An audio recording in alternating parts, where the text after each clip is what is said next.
expressed in this program by the host or guests do not state or reflect those of the company, its management, sponsors, or any entities they represent. Oh, it's lit. We prime time. Subscribe, like, and share. Give us your feedback. Yo, I'm Manny at the plate and Kobe off of steel. Gretzky for the goal and Brady at the wheel. I'm a game changer, the Osaka of the tennis. And breaking scoreboard, Simone of the Olympics. Defense and big business, the Mayweather who way better. From the greatness of Jim Brown, I've been down. Talking sports before I was off the porch. Screaming Bo knows while Jordan was playing horse. Late 80s getting torched by the drive and the shot. 2016 got a ring off the 3 in the block. They eased to forgot the cardiac kids. Price and Doherty, Bell in the Indian years. This who it is. Your host Dee Trynt, yo, that's a name banger. Come in the streets and talk sports with the game changer. Yo, your host Dee Trynt, that's a name banger. Come in the streets and talk sports with the game changer.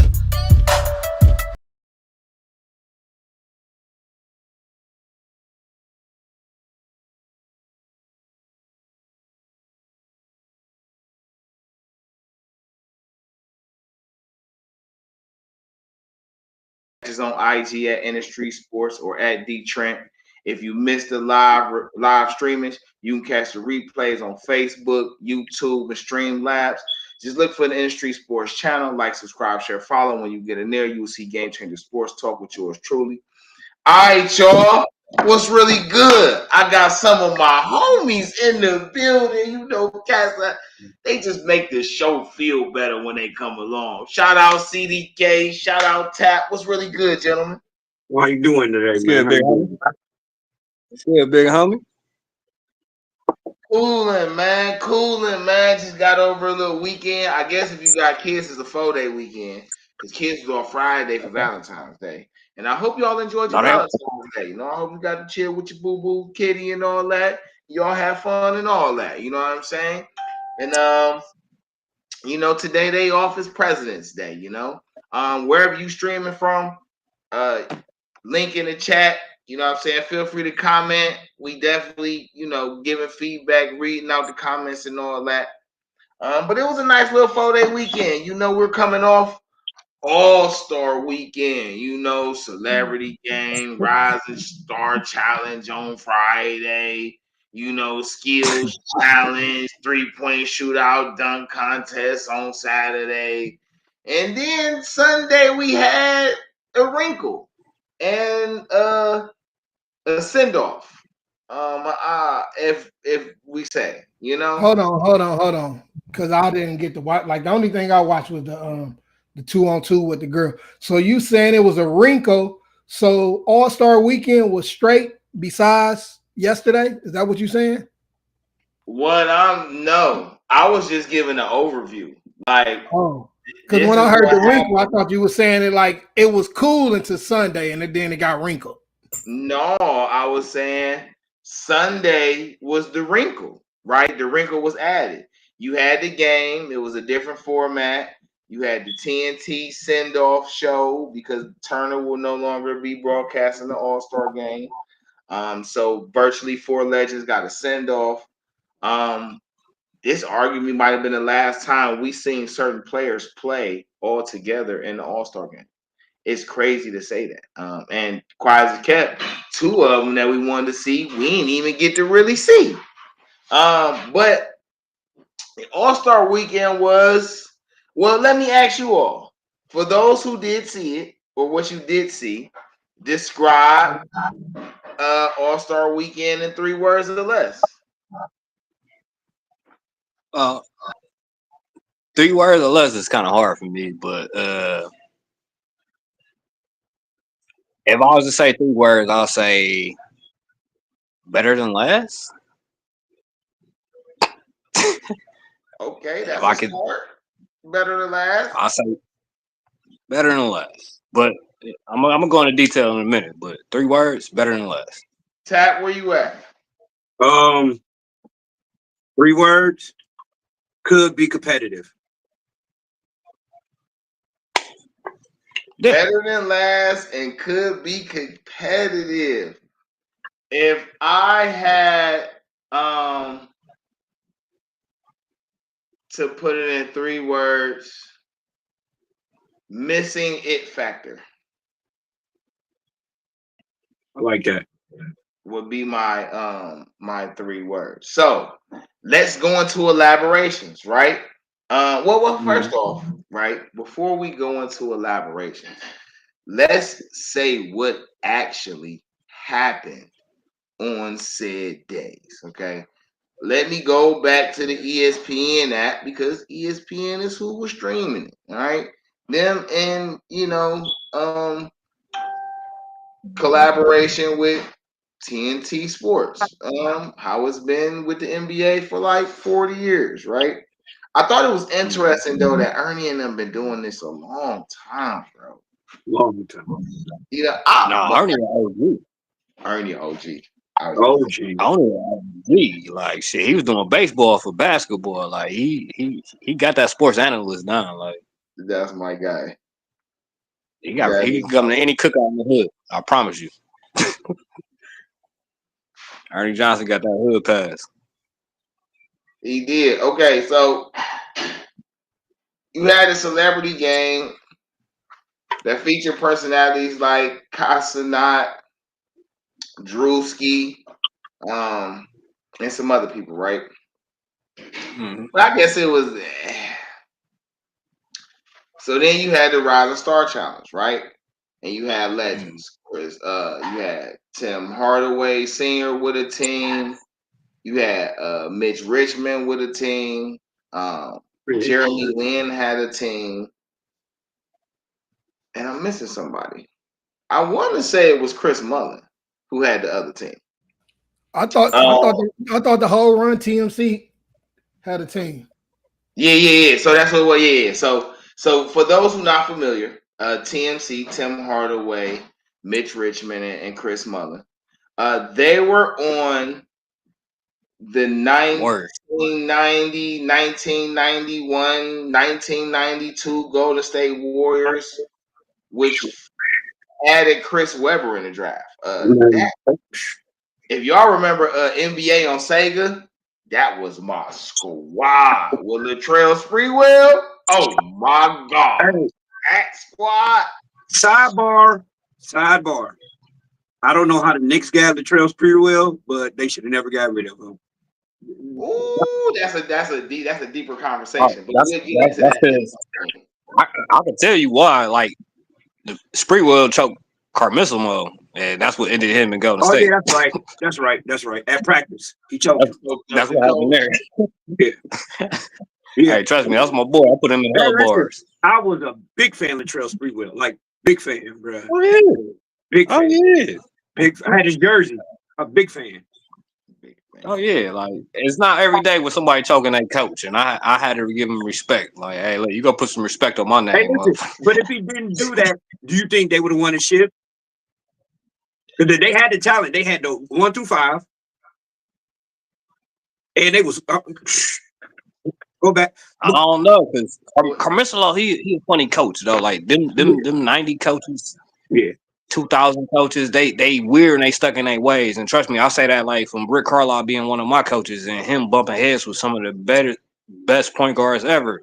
And it's just like them older coaches, they stuck in their ways. I don't give a fuck. Like that's why who was it? Somebody was getting benched. They was a star and they was like, man, the fucking coach is hazing me. Like this nigga's benching me. I'm putting up 20 coming off the bench.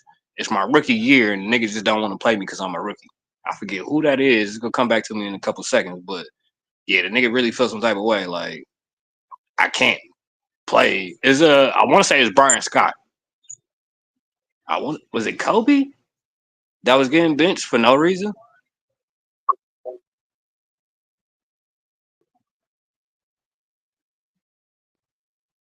Yeah, and that's what I'm saying. But I was like,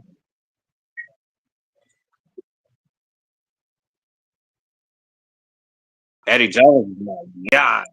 Yeah, I don't know if you talking Dee Trynt to us. If you is, we can't hear you. I can hear him. I can hear him. You can't hear him. Damn, I thought I was talking. My He bad. just said Eddie Jones. I'm like, damn, that was my dude from Temple. I'm over here fucked up, huh? Yeah, Eddie Jones. But I was saying They should have started. We all know Eddie Jones and Kobe should have started at the 2 and 3. But that's getting farther. Wait, Yeah, let's not. Yeah, let's, let's not that's the stop. rabbit hole. All That's right. the rabbit hole Yeah. right there. Yeah. So Okay. okay. So Oh wait. boom. All right. So we get to the Rising Star Challenge, right? All of them got a team. And then Jeremy Lin, who was an honorary coach, had a team as well. If I'm not mistaken, his team is the one that won. Because Jeremy Lin had the G Leaguers, which had Matt McClung and Stefan Castle and Dalton all them. Wait, who was that? Oh, no, that was Candace's team. Well, that ended up becoming Candace's team. I don't think that was Candace's team on that night, though. On that night, if I'm mistaken, that was either Jeremy Lin's team. I want to say it was Lin's team. I'm gonna pull that up and fact check it. But anyway, when they had the Rising Star Challenge, they had a 14 tournament. The winner of that tournament was the fourth team that played on Sunday. All right. All-Star Saturday night happens, and we just gonna hit the big headlines. The Cleveland Cavaliers with the tandem of Donovan Spider Mitchell and Evan. Well, we need a nickname for Evan, but Evan Mobley. They win the skills competition. Wemby and Chris Paul could have won it representing the Spurs, but I ain't even gonna tell y'all what I was about to call. Don't do it. Don't do it. Just know Cam and Mace would have fried me. Hey, don't do it. That's wow. All right. So boom. Daddy So long they win legs. the skills competition. Draymond Green and Moses Moody from Golden State was in the skills competition. I don't know why they were in it, but they were in it, right? Representing the Bay. That was cool. Right. I'm about to say home team. Home team. 3-point competition happened, and Dame's looking to repeat, right? Darius Garland's looking to win, and my boy Jack Harlow fuck around and got visible, right? Right? He say, I told me he gonna fix my jumper. And Tyler Hero won the 3-point shootout. You hear me? So now, Tyler is now considered the best shooter in the league right now. I don't know how y'all feel about that. We gonna come to that. How y'all feel about that? But Tyler is the best shooter in the league right now. He won 3-point contest. And then we had the first ever 3-peat at dunk champion with my young brother Matt McClung winning his third dunk competition. And when I say he did a couple incredible dunks, he did some. I liked it. I liked the Stephon Castle too. I seen a couple of his dunks. I didn't get to see Andrew Jackson's dunks from Milwaukee. But we gonna visit that. All right, and then we moved to All-Star Sunday. Now, when I say it was a wrinkle on All-Star Sunday, it was kind of crazy because the 14 format happens, and then I didn't even know that TNT was getting a send-off.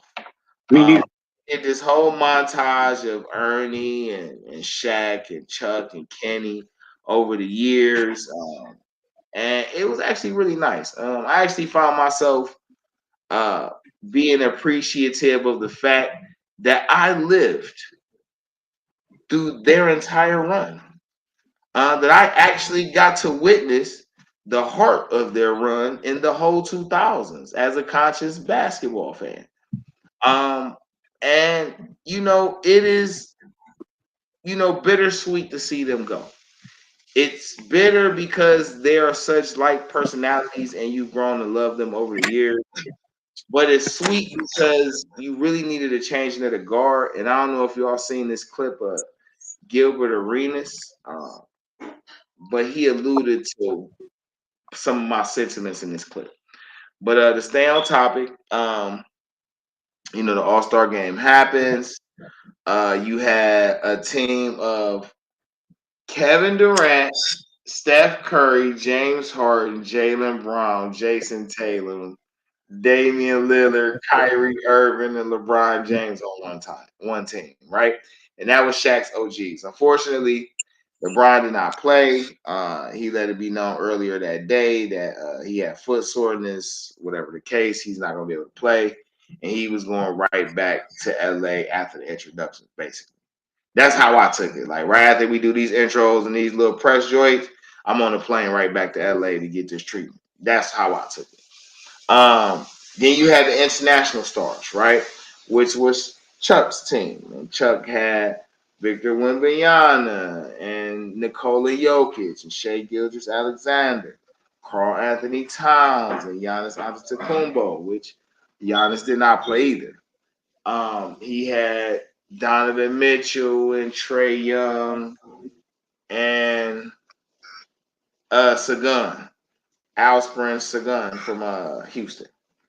Then you had the Young Stars, Kenny's Young Stars, right? Which featured uh, Anthony Edwards, Tyler Hero, Darius Garland, Evan Mobley, Jared Jackson Jr. I'm missing somebody on that team. Jalen Brunson, and I'm missing somebody. But he was on that team too. And then you had the G League team, right? Well, it was a rookie team, G League. I don't know. It was weird, right? Because it had Zach Edey on it. It had Dalton Connect, Amin Thompson, Stephon Castle, and a couple other little guys, right? Overall, so with respect for what they turned it into, my biggest issue with the 4-team system was the games wasn't long enough. Like these are professional athletes going by 2s and 3s. I thought each first game should have went to at least 75 or 80. And then the second games, y'all do however y'all want to do. And I say that because kind of the point of the fans watching them is to see them put up the stats. Like we want to still see them put up the stats. So if you is gonna have a point goal, have enough to where people can still put up stats, right? Versus you giving it the professional rules but making it seem backyard ball. I don't know. It's kind of confusing in a sense because once you get into the game, it's over. Yeah, pretty much. You know what I mean? So it's kind of like, I didn't have a problem with the 4-team system. Okay, let me reword this. I don't have a problem with the tournament style system. I have a problem with the way it was put together. I don't think it was well thought out, and I don't think they maximized what they could do with the exposure things. The other things I'll say, because I'm gonna let y'all take over and chime in on y'all different thoughts of what y'all seen, what y'all felt like, and things like that. I will say this. I think the All-Star game should be moved to the end of the year. And I think also that the team format is cool, but I think you should keep All-Stars that's on the same team on the same team. I also think that it should be a fan vote of All-Stars. And I also think there should be a qualification of All-Stars. And then there should be All-Star snubs. So what I mean is you got the celebrity athletes that the fans know that they're going to vote for. Then you got the actual people who actually putting up the numbers, who actually leading the league in rebounds and 3-point percentage and field goal percentage and points and assists and steals and blocks. The people that actually statistically deserve to be in the All-Star game. And then you got your snubs, the people who probably got the stats, but more so with just how they putting up the numbers. And I think you could do a combination of that with the teams. But I also think it should be more about teaching the game too. So each team should have a certain offensive system and defensive system that they run. So when they pick their squads, y'all just run this system the whole tournament.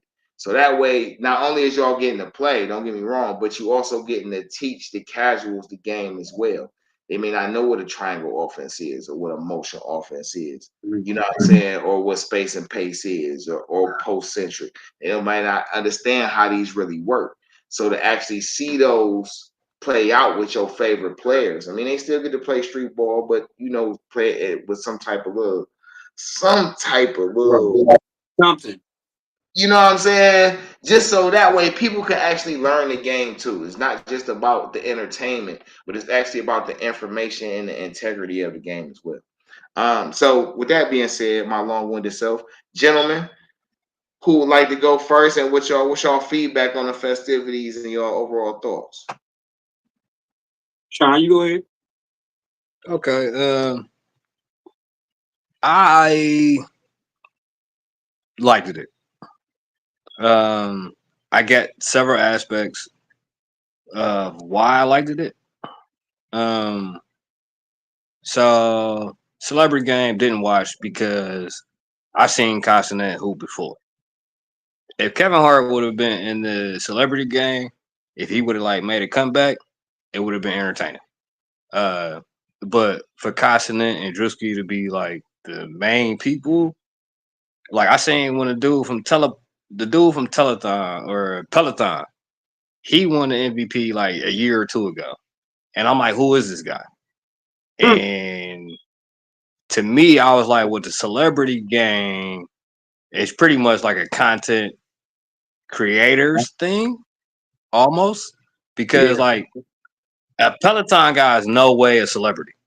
I don't give a fuck who follows this nigga riding a bike. He's not a celebrity. So the fact that he becomes a celebrity, and no, he balled out. Don't get me wrong. He was a hooper. He's an athlete. And he balled out. And he won MVP. But it was like at the same time, like, if you don't have a Peloton, how is this guy a celebrity?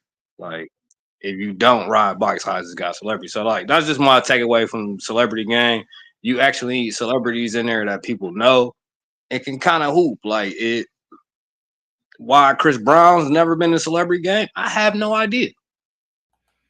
Like, you got to go back to that old rock and jock type shit. You know what I'm saying? Bring them. No. Like, it'd be cool. It'd be cool crazy because like on the on ESPN radio and all that, when they was talking about naming the celebrities, people on the radio, like, man, I don't know who these people is. Like, yeah, that's what it is the content creator. So like, you not on YouTube, you don't know who the fuck these niggas is. Like, honestly, like, so like, I had more fun watching the owner of the Bucks the year he came out and he hooped. Like, because the nigga was trying to put on a show. Like, it's times like when Myles Garrett came out there, everybody know who the fuck Myles Garrett is. When he came out there, he was doing shit. When Michael Parsons last year MVP, when he came out there, he was doing shit. But like, you have to have some actual celebrities in the celebrity. That's just my takeaway from Celebrity. And I wanted to be celebrities that ball. You feel me? Because a lot of these that can so like, that's why Gilly, like, man, Gilly would say, like, he'll never do it. He like, because they be playing. Like, man, I want to hoop. You know what I'm saying? Like, I'm trying to really hoop. Like, you know what I'm saying? They be having people in there that's not trying to hoop. Like, I'm trying to hoop and win. Like, man, trying to be clowning and joking and all that shit. Mm-hmm. So like, so like for me, it's bridging the game to like, even for that, like for a non-basketball person to watch the game but just want to watch that shit. Like, nigga, put Jamel White out there. Nigga, put Urkel out there. We know he got handles. We know he could do something. Jamel White has never been in a motherfucking All-Star game. Chris Brown's never been in an NBA All-Star game. Like, put him versus Quavo. Let them pick their teams of celebrities that they want to run with, and let us get that for one time. They might start squabbing. You already. Yeah, right. I don't know if they passed that up yet. I don't know if they passed that up yet, man. They might be out there swinging and everything. They might have to catch a fade in the back before they come out there. Yeah, I forgot all about that. They still got beef. Catch a little friendly fade, come out there, little lumps. Ain't no friendly fade. That should be guaranteed ratings. I promise you that. And No, then but you're right, man. But you're right. They need celebrities that can really hoop out there and some that got names. There's enough out there. There's enough celebrities. yeah, And it ain't even a no disrespect. Well, how you say the nigga name? Kusa Sent? Kazanet. Castanet. Like even them, like it ain't even no disrespect to them, but if they This know is how to second one. hoop, don't just have somebody out there because they're a celebrity. Have people out there that's really this is coming to second play. one. You feel me? You know what I'm saying? Don't And just have I think anybody out his there. first Have game somebody he that's had really 2 coming to points. play. And same with the All-Star His first, game, man. Come out there and play. You know what I'm saying? yeah. That's why I still say the So best All-Star game ever was here in Cleveland at 5-0. yeah. So when it comes to okay, so like that's 3-point shootout is a 3-point shootout. It's not much you could do with that. It's gonna be what it's gonna be. So like I'm a fan of the 3-point shootout. Like I want to see the best shooters. I don't think winning a 3-point shootout makes you the best shooter in the league. Like my man said, I don't think that correlates because the way that you're grabbing the balls and shooting them, you're not doing that in game. So like Jason Capono won that bitch. A lot of people won that bitch and it didn't correlate to them having the best 3-point per shooting percentage at the end of the year, or did it make them the best 3-point shooter? Like it's just a competition, like the home run derby. You know what I mean? You about to lead the league in home runs because you won the home run derby. Like Who anybody won? can Who win that won bitch. last night? I mean, who won Uh, Tyler Hero won. Hero? Tyler Hero won. So Yeah, they but had like it could have been anybody's game. they had It could have been anybody. 3-point contests or something. They had one with the fans or Yeah, something. well, like they did it by like rounds. So like the first round, Darius Garland actually won the first round. The nigga had 21. So the second 22. round, yeah, he had 22. So the second round they did it, and then I think did Buddy Hill win? Buddy Hill, I want to say won the second round with the most scores. So I think it came down to Buddy Hill and Castle, and or a Hero, and Hero ended up winning on the last round. So they did like I guess a 5-man elimination. So like after the 5, it went to 3, and after 3, it went to 2. Then they just did a best of 2, Yeah, and Hero won. they just that damn alien over there. He just doing too much. Oh, Damn, Silver. Oh, Silver. this what I think with the dunk.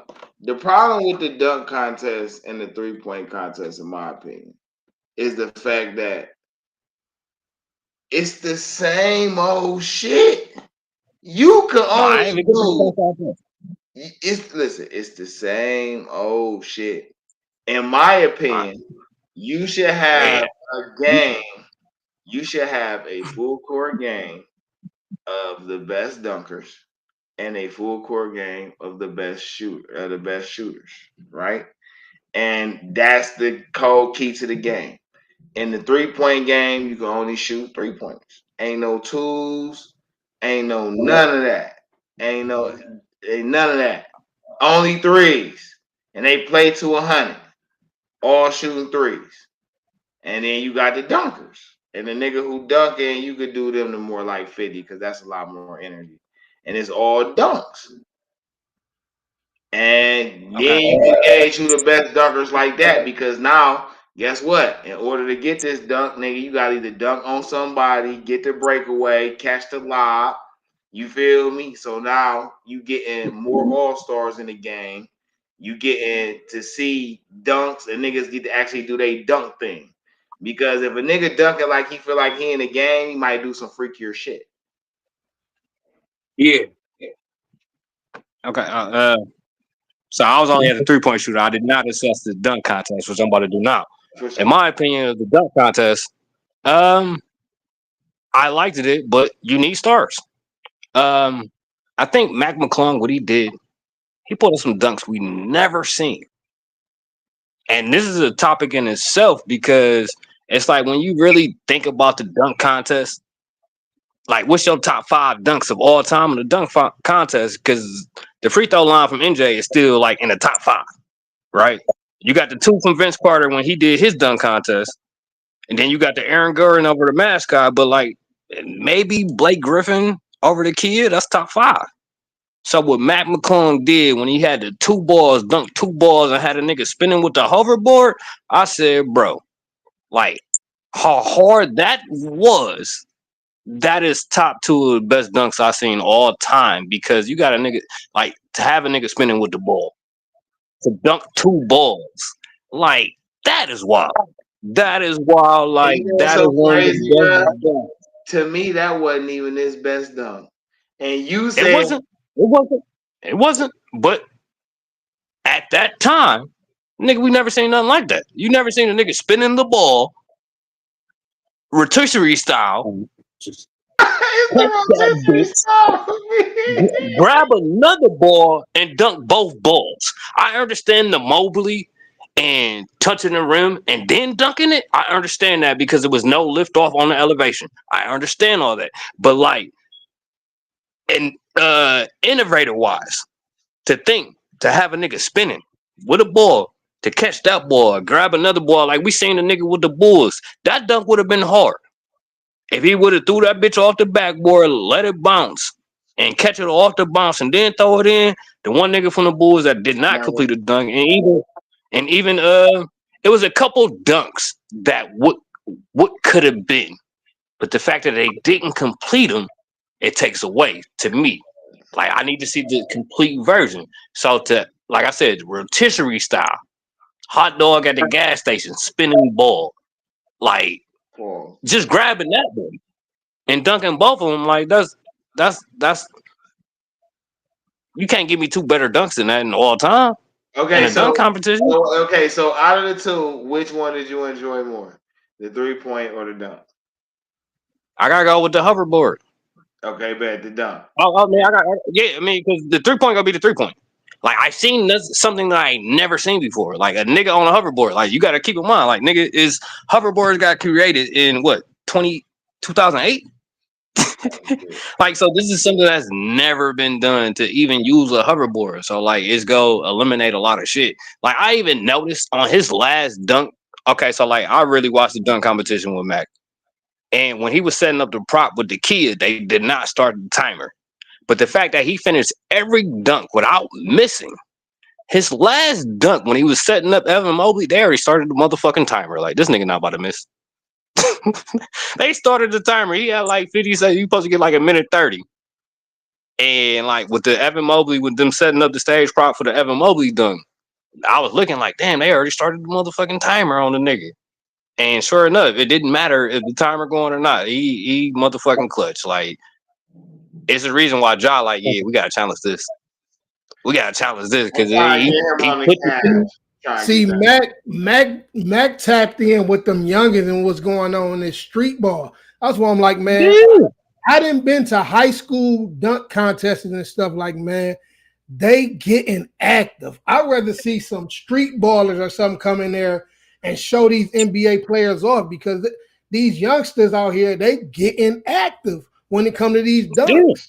You know what I'm saying? Not the folks that they haven't really having in these dunk contests, and they all on that Mac shit. Like, they all doing other stuff and creating and going crazy.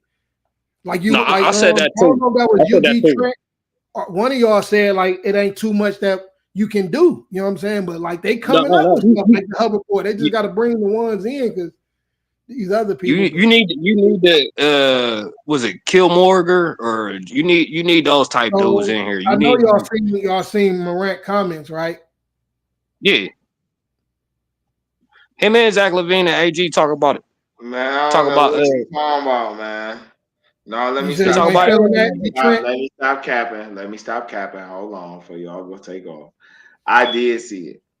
And what I thought was this would be a raw time for LeBron to do it. That's what I thought. When I seen them do it, when I seen Giannis say, if you do it, I'll do it, the first thing I thought was a 41-year-old LeBron winning the dunk contest would be just stamp on legacy. That would be you guys. Nigga, y'all let the 42-year-old win it at the end of his career, nigga. Hey, I ain't gonna hold you. Right, and he gonna come out there with Bronny or Bryce, and they gonna turn up, man. Hey, listen, make it happen. And I think, because I think next year is his last year. And we got to go to Tap after this because we ain't even let Tap get none of his thoughts in, bro. I ain't forgot you over there. No, y'all good. I'm about to say, I still got to hit the game. I don't hit the game. I think no, we gonna get to the game in a second. Hold on, we gonna get to the game. But I think he should do the 3-point contest too. I think his last year, Bron should do the dunk and the 3-point and the skills. He could definitely do the skills with Bronny and all that on his way out. That'll be fire. That'll be gas. But hold on, before you get to your CDK, before you get to the game, because that's on a whole different day. Before you get to the game, let's let tap in with the first part where we at. All right, I'm gonna keep it real with y'all. I ain't watching. I watch highlights on YouTube. I'm not a fan of the All-Star Weekend. It bores me. Dunk contest, I fell asleep on it. The 3-point contest, the extra ball, the Sprite ball, and all. Listen, man. Yes, sir. Go back to 1992-93 thing. Make it competitive. Just give me some competitiveness where I can enjoy watching. I was an all-star 6 times in my sports career. Baseball, football, basketball, mainly baseball. I was an all-star 4 times, 3 times in baseball. I was a right fielder and I was a catcher. When I watch this shit, I just be like, when I was competing, I'm competing. I want to go. You claim the NBA is the best of the best in the world. Mm-hmm. Okay. I need to see the best of the best competing against each other because you have still something to prove. Because if you say you the best and I think I'm the best, I'm about to show you. I'm not about to go out there and lollygag and shoot up ridiculous shots and let somebody just go to the hole just because. And it's boring. It's boring. 3-point competition used to be, and when I played basketball, I was a shooting guard. I want to see that ball get shot. I want to see the real best 3-point shooters. I don't know what analysts they use. I don't know what stats they use to pick who they're gonna have in the game. But these are not real 3-point shooters. I'm looking at people's forms while they're shooting. I'm like, this dude form is horrific. Mm-hmm. His consistency is horrible. Like, I understand you want to have the people who watch basketball have a say so, and you care about ratings in a certain aspect because Adam Silver wants to reach the 12-year-olds, 13-year-olds so bad because everybody said the NBA is dying, the numbers show that the viewings went down tremendously. That's because you're making everybody buy it. When you had it on regular TV, when I was growing up, it didn't matter. Now you're making people buy it. Of course, ain't nobody about to spend rent money, mortgage, light, gas, car insurance. Kids need this, wife need that. Truck broke down. You think I'm about to spend $138 on NBA game? For a year? Hell no. Because you don't give me good product to do it. But anyway, Wait. No. I want to ask you 2 questions, but I do want to comment on something because people are talking about how many people view something. Now, you said you ain't watching. I know a whole bunch of people that did not watch All-Star Weekend. NBA just reported that they had their most viewership this All-Star Weekend. They had over 1 billion views, and I feel like that's crazy because it's like the same thing with the NFL saying. Wait. You're not considering it is a global game. Yeah, it's a global game. So No. What like the thing I consider, right? Because you're going viewership, and I look at that as census, right? Like you go to somebody's house, how many people did you live here? How many people are black? I look at it like that's how you do viewership. I look at it like a census, right? So like if I go to a party, if I go to an All-Star Weekend party and there's 50 people there, so that means that their house, theoretically, if they don't have nobody there, their TV is not on. How do you count the people at the party watching the whatever's going on, like the halftime show. Like so, like everybody have a halftime show. So how do you count a billion views? How do you count the views of people gone? Like if you went to a Super Bowl party, you're there. Hold on. And That's not how it works. Okay, let me give you a little. how does it work? This is how viewers, and this isn't the exact science. I'm not saying it like, I'm just telling you from my understanding, from what I was taught. This is more or less how it works. This is the layman's way, right? Mhm. When it comes to rating, first off, nowadays you can count how many people tap into your stream. So just like this, just like we on here, right? And you can see how many people come and view this. They have those same counters on the programs we watch, all of them. And I know this because they got companies like Nielsen, and that's exactly what Nielsen does. How do I? Right? So hold on. Wait. How do I? No, wait. I want to ask you a question about Nielsen. So they're tracking the people with fire sticks. Nielsen, who stream their shit illegally.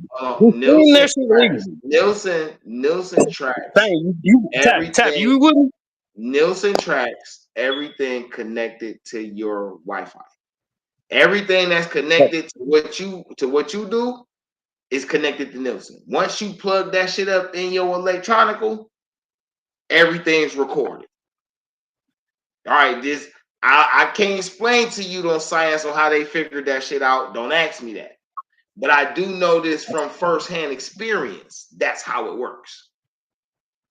I'm saying it doesn't work because you can't track it. Because if I go to a party with 100 people, there's 100 people. Wait. But wait. I'm not finished, and you're just nitpicking at one aspect. Hold on.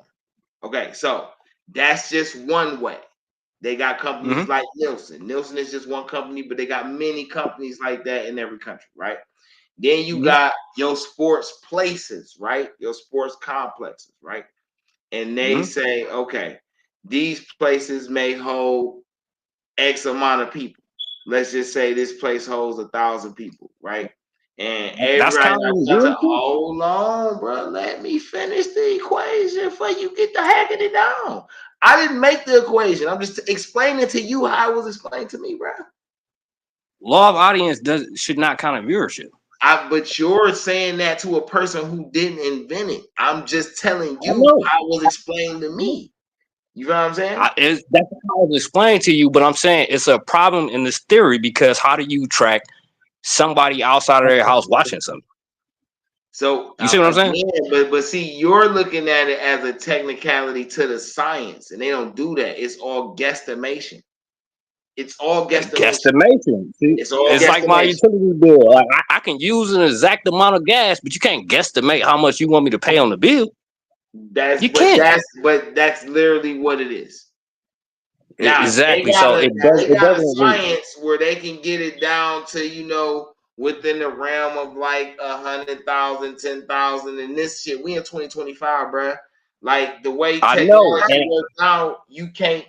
It's not hard for me to believe that they can get it down to an exact science because they can look at us through every device that we use. So I'm saying, are you tracking the fire stick where niggas got VPNs and have illegal cable? I'm saying, how are you tracking that? How are you tracking that? Because I got illegal cable. I couldn't explain that. I don't know. I just know that I know a lot of this shit is based off guesstimation, and then it's all about process of elimination through the guesstimation. So a guesstimation is not a fact, and I just want to make that clear. So whoever broke that down to you and whoever came up with the theory, they need an absolute fact. So like we can debate opinions all day, but it has to be an absolute fact. And the absolute fact of this matter is it's a guesstimation. Bruh, it's a wild number. But that's how radio and streaming, that's how it's been. I'm saying, wait, that's how it's been working though. That's how radio been working though. How you like that's before how fire stick. Like that's how it's been since the beginning. Like they've always before jailbreaking fire sticks. Yes, before jailbreaking fire sticks, they had a way to track it. Yes. No, they were still guesstimating then, though, bro. That's what I'm saying. They were still a guesstimation then.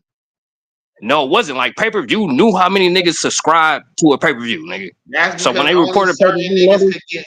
It was pay per view. Listen to what you're saying. It's pay per exactly. view. Of course, I So can what is track how cable? many niggas I What directly sell a product to tap, versus tap, me tap? What is cable? sending it What is out cable? to vendors and What is letting them cable? distribute it Cable for is pay-per-view. When you subscribe to when you subscribe to a television company, bro, that's pay-per-view. them. No, it is Just not. because you pay a monthly view, No, it is and not they because can you don't track. have to pay for. But wait, that's not true because you don't have to pay for every way to stream. That's why that's defeated. If you had to pay for every way that you stream that you had to pay, that would be different. But you don't. You can stream a lot of shit for free. So I can get cable channels for free. No, I have to You pay for can though. HBO. I have to pay for You TBS. I have to can. pay for But that TNT. don't mean that they don't know you getting it for free though, dog. Okay.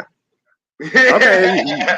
Whatever you say, bro. Whatever you say. I just wanted to, you know what I mean, break that information down. Like, so like viewership, you can't tell is a guesstimate.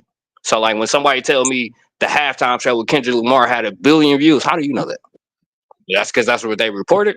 It's kind of like the 50 million condoms going to Gaza. Oh, that's what the U.S. is reporting. Oh, like you believe what you want to. You believe what you want to. Like, you know, numbers is numbers. I Like, agree you know, with you wholeheartedly on that point. That point right there, I wholeheartedly agree. That's what I'm saying. I ain't trying to say the science makes sense. I'm just saying one thing I know about math is that when it comes to math, because I love math and I'm great at it, right? One thing about math is you have to follow the rules. Trying to make all the equations make sense, it gets you lost. You just gotta follow the whatever the format that is. no, math is gonna be math. Science, you can get lost. Science is where you always think of new shit and you always test the theories. Math is gonna be math. That's what I said. That's gonna be an absolute fact. 2 + 2 is 4. We can't debate that. 2 + 2 is 4. 5 times 5 is what? 25. But that's We can't basic debate that. math. If all That's math was basic. basic, if all math was basic, you could get that off. But all math isn't basic. You got a point. I mean, it's variable. So like with these variables, like I'm saying, you gotta give me a basic. Like I'm not saying you, but I'm saying NBA, NFL, and these people reporting viewership.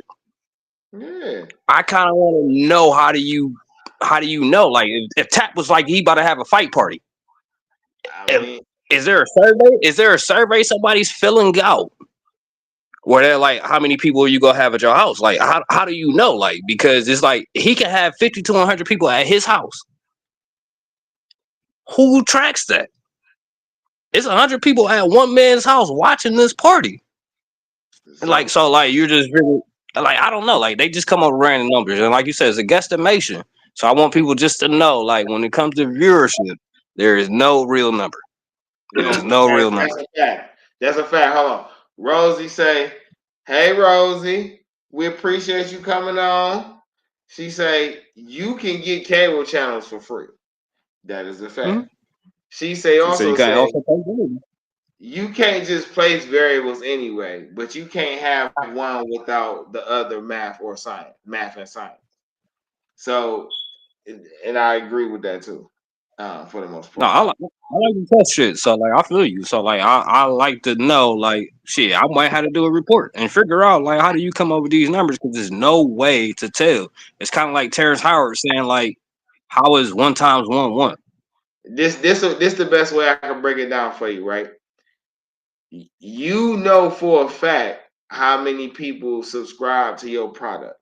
A product like the NFL or any NBA, even if they don't have the total numbers, they have their factual numbers of how many people stream their stuff on a regular, who streams where, how many people are subscribed, who pays for what packages, who pays for what packages via this outlet or that outlet.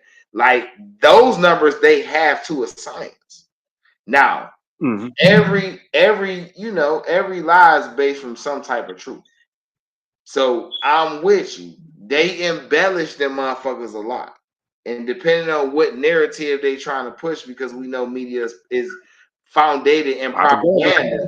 You feel what I'm saying? We already know, like, so I don't personally get hung up on those small things. Mhm. Because to me, I already know when I hear it, that shit like, wait, don't even sound real. But I'll okay. just be high and I'll be wondering like, how do you get this number? Like, cause like I was talking to my best friend even today, like, and I'm like, nigga, we was together with 20 people, nigga. Your TV wasn't on, my TV wasn't on. Do they got motherfucking web cameras watching us and can tell how many people in one room? Cause I like, think it's CDK, that's too deep. I think that's too deep. yeah, I know, you know, I'll be smoking, but I don't think it deserves that much thought. Well, hold on, Tap, where you at? Because you look like you got a few things you wanted to say. Jump in here. I was just waiting on y'all. I'm gonna jump back in where I left off at. Cause that's a rabbit hole. We'll be talking about that forever.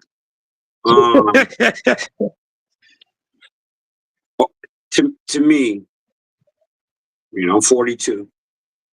To me, when I look at the NBA All-Star Weekend in a whole, I think Adam is trying too much to please too many different personalities, and he's getting pulled from too many different directions. Talking about we need to be ahead of the new trend. We need to be ahead of the game. Let's jump all the way out the box just to please a certain criteria of a percentage of maybe 18% of the population that watches the NBA. And then, to me, our all-stars need to be ridiculed as well. Oh. Because like, y'all always say this is a business, but you're professional. No, you're not. Because you're the one who's putting out the crap. You're the one who's putting out the product. I don't care what Adam Silver puts together, the format, you got to perform. People don't go to the opera to watch them not sing their lungs out or perform instruments or the heart. They out there playing like shit. It's their last day breathing on this earth.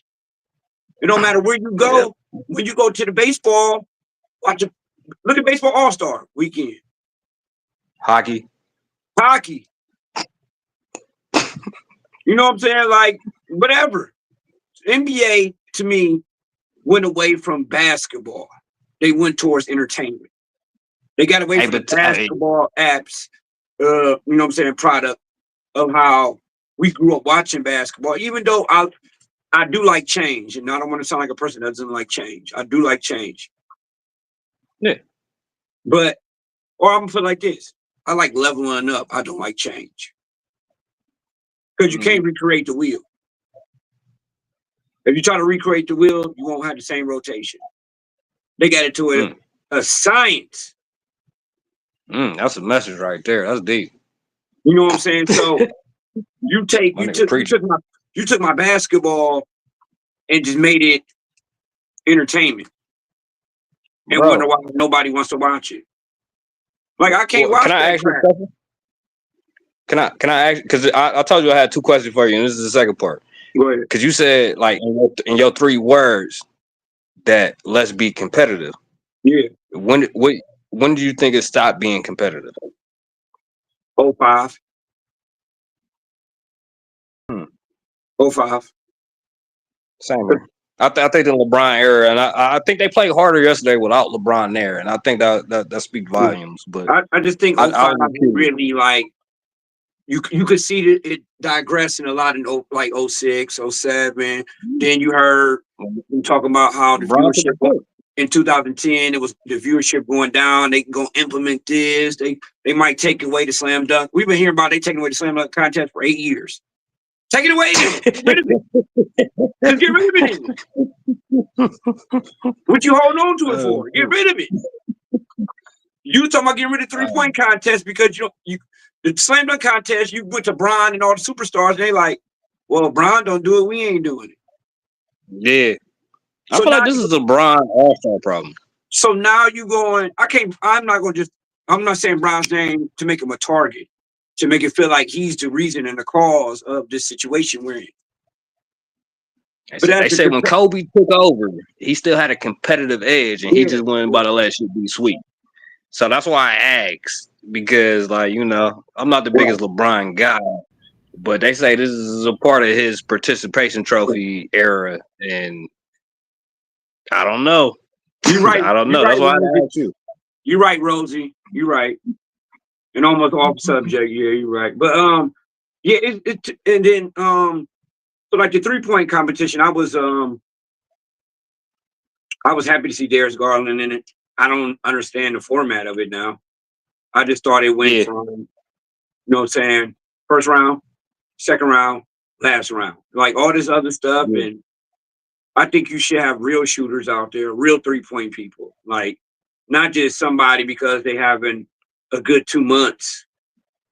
You know what I'm saying? You got people out there had one good month and then their percentage went up to like 34.5%, 36%. And now you talking about they a perennial 3-point shooter. No, they're not. No, they're Well, not. did they change it? I thought they did have No, criteria for the 3-point. I thought back in the day they had more people for the rounds, or it was always been 5. I thought it was more than 5. It was 5, but I thought they always took the top 3-point percentage shooters. Yeah. So that's why you seen some random people. That's why you seen Dale Curry in the motherfucking 3-point shootout. Like he wasn't the best motherfucking 3-point shooter at the time. Like, and then that's why you seen the extra random ass people. The extra ball, the extra just leave it basketball. I'm telling you, real basketball people will enjoy it. Yep. Like the celebrity game, I wouldn't even dare. It's not like that's like Marky Mark and the Funky Bunch out there playing basketball. Even when Justin Timberlake and them was playing, it was still entertaining. You know what I'm saying? Like you, like you said that back on what you said. When you want to have celebrities come out there, you want to have a celebrity game. At least those celebrities still play. They were still trying to win. Like, matter of fact, go get some OGs from the 90s and let them go out there and hoop. I know some of them still want to play. You know what I'm saying? Matter of fact, go tell Reggie Miller, get your ass on that court. Get out that broadcast. Go get on the court, one All-Star game for a celebrity. You know what I'm saying? Like, make it interesting to watch. Because I'm gonna tell you something right now. Even though viewership might have been up, whatever they say the case may be, but when people watched it, they weren't satisfied with what they were watching. That's how I feel like about a halftime show recently. People was watching it, but it was like not good reviews on it. You know what I mean? Like it wasn't positive reviews on it. It was more like, okay, what was that? That's all right. I guess. All right, that was cool. I guess. You know what I'm saying? And you know, nah, bruh, nah. To me, if you gonna have Steph Curry, James Harden, all these big names, and they're playing in the All-Star game against each other, man, you should have supplement. You should have something like, if y'all win, you get everybody on the team get like a $50,000 bonus for winning. You know what I'm saying? Give them something to look forward to that they want to be competitive. Like it don't have to be money. It could be it don't have to be money. It could be like a I don't know, something, endorsement, something or whatever. No, you can even do it like baseball, where the winner, like, but of course, like it has to go back to a certain. Didn't they do that already? Like a year ago or something, they had like charities or something like the winner. Yeah. Not charity. No.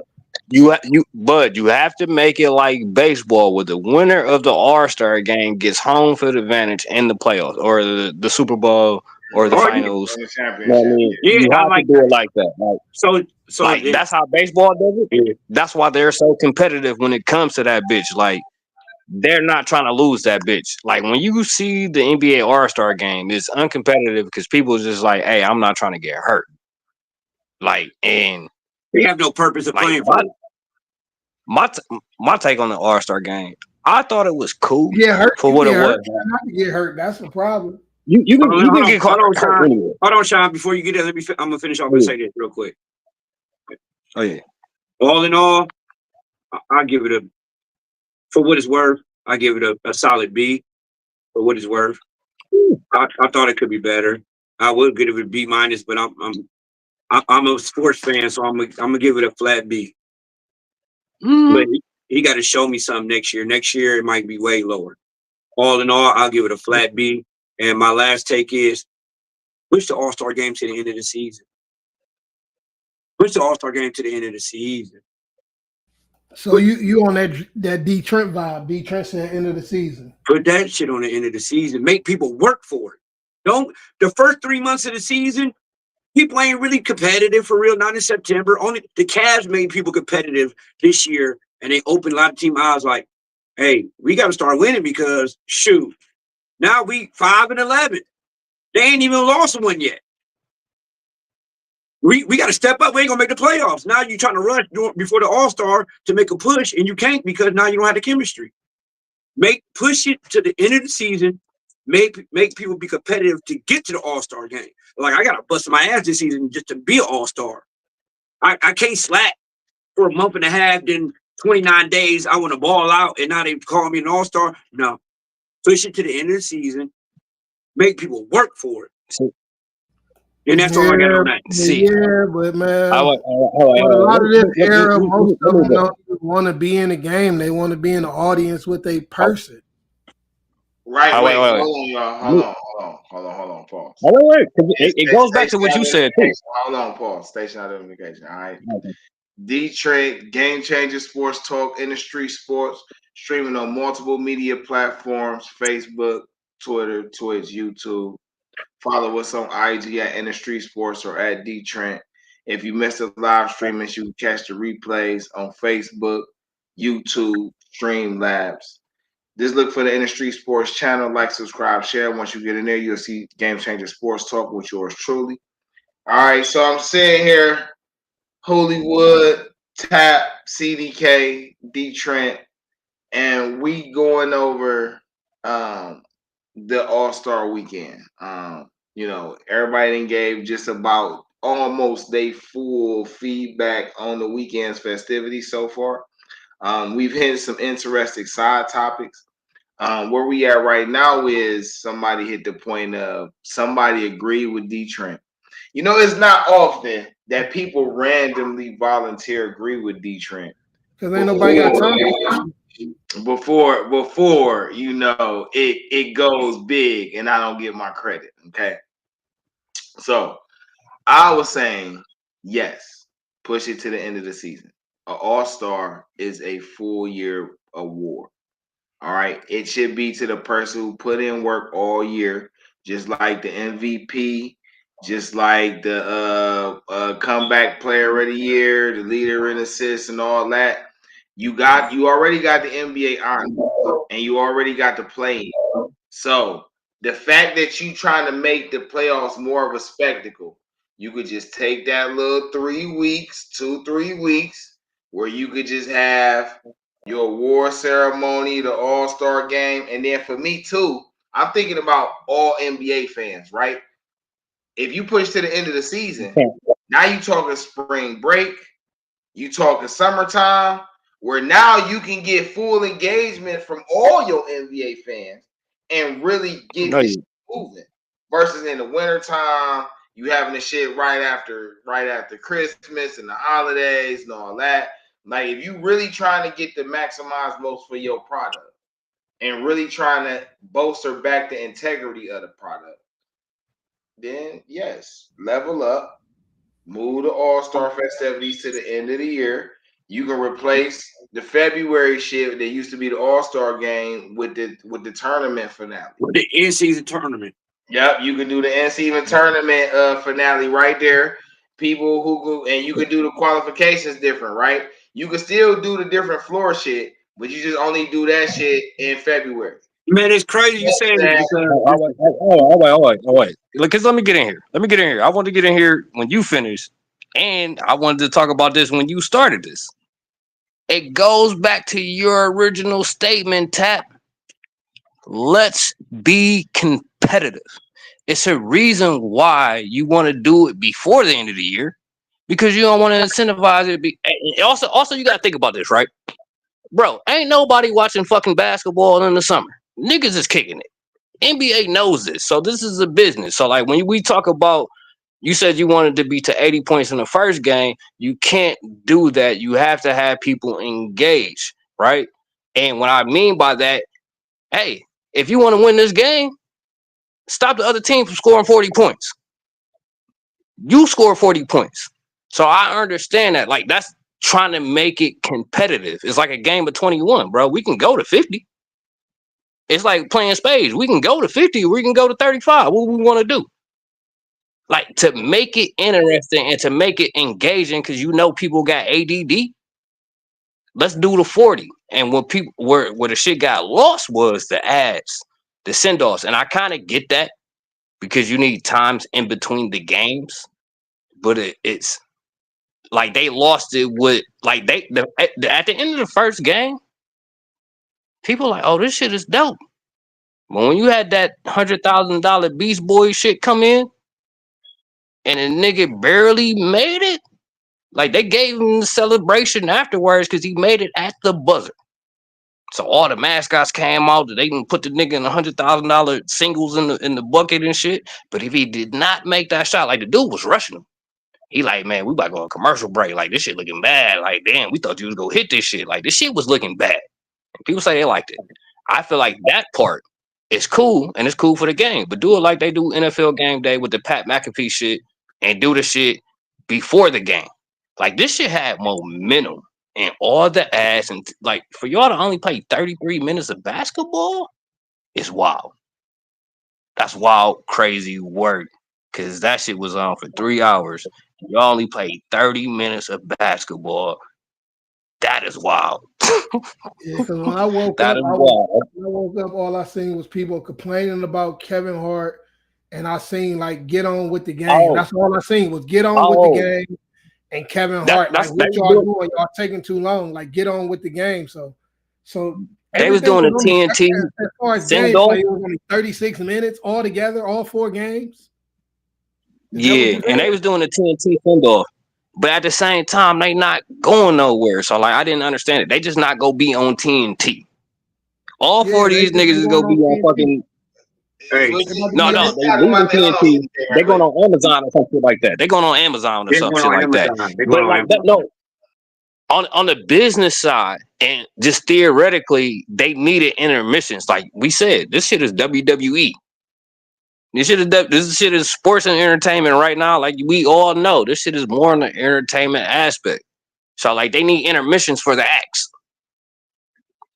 They need intermissions for the act. So I was like, why was the $1,000 Beast Boy shit done after the first game compared to before the game? Because you stopping momentum.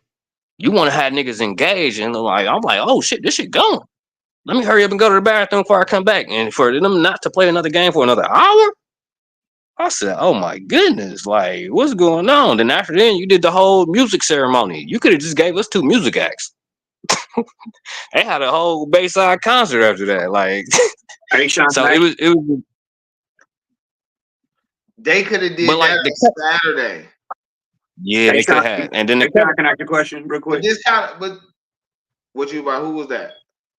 Go ahead. Let me ask you a question real quick, Sean, if I may. So I'm gonna say this and then go. I want you to finish. Yeah. Move the in-season tournament, right? To at the 70 game mark at the end of the season, right? You ready for this? The winner of the in-season tournament at 70 games gets the automatic 6 seed in your conference. What do you think about that? No. I like where you going with that. Whoa. Say whoa. I didn't even hear it. Say it one more time. They can get in I'm saying so. If you get rid of I want you to, if you're not gonna make the All-Star game good again, just leave it where it's at. But move the in-season tournament to the 70 game mark of the season. And the winner of that said tournament gets the automatic 6 seed in your Western and Eastern Conference. So my problem is now you saying the first 5 seeds can't compete in the tournament. All right, that kind of defeat the purpose of the tournament. I'm not on board with the 70 game thing. You lost me there in the beginning. All right. I listen. It's 82 games. If anything, y'all need to add some more teams. That's the problem. See, it ain't no you city only with play money. a West Coast team, like an East Coast only play a West Coast team twice. But a East Coast gonna play an East Coast, Eastern Conference team gonna play an Eastern Conference team 3 to 4 times. Yep. You need more teams. You need at least 6. You need at least 6. You need one. Let me ask you. Wait. Is it 4 conferences now, or is it still 3? It's still 3, right? It's still 3. It's still 3. Okay, so you need at least 6. You need one for every conference, and then you could push the playoffs to 20 teams, and it won't look so bad because now you run with 36 teams. If 20 teams go to the playoffs, 16 left out. Or you can still be playing. You know what I'm saying? Because go ahead. No, like I like Tap's idea, but not for the right purposes, right?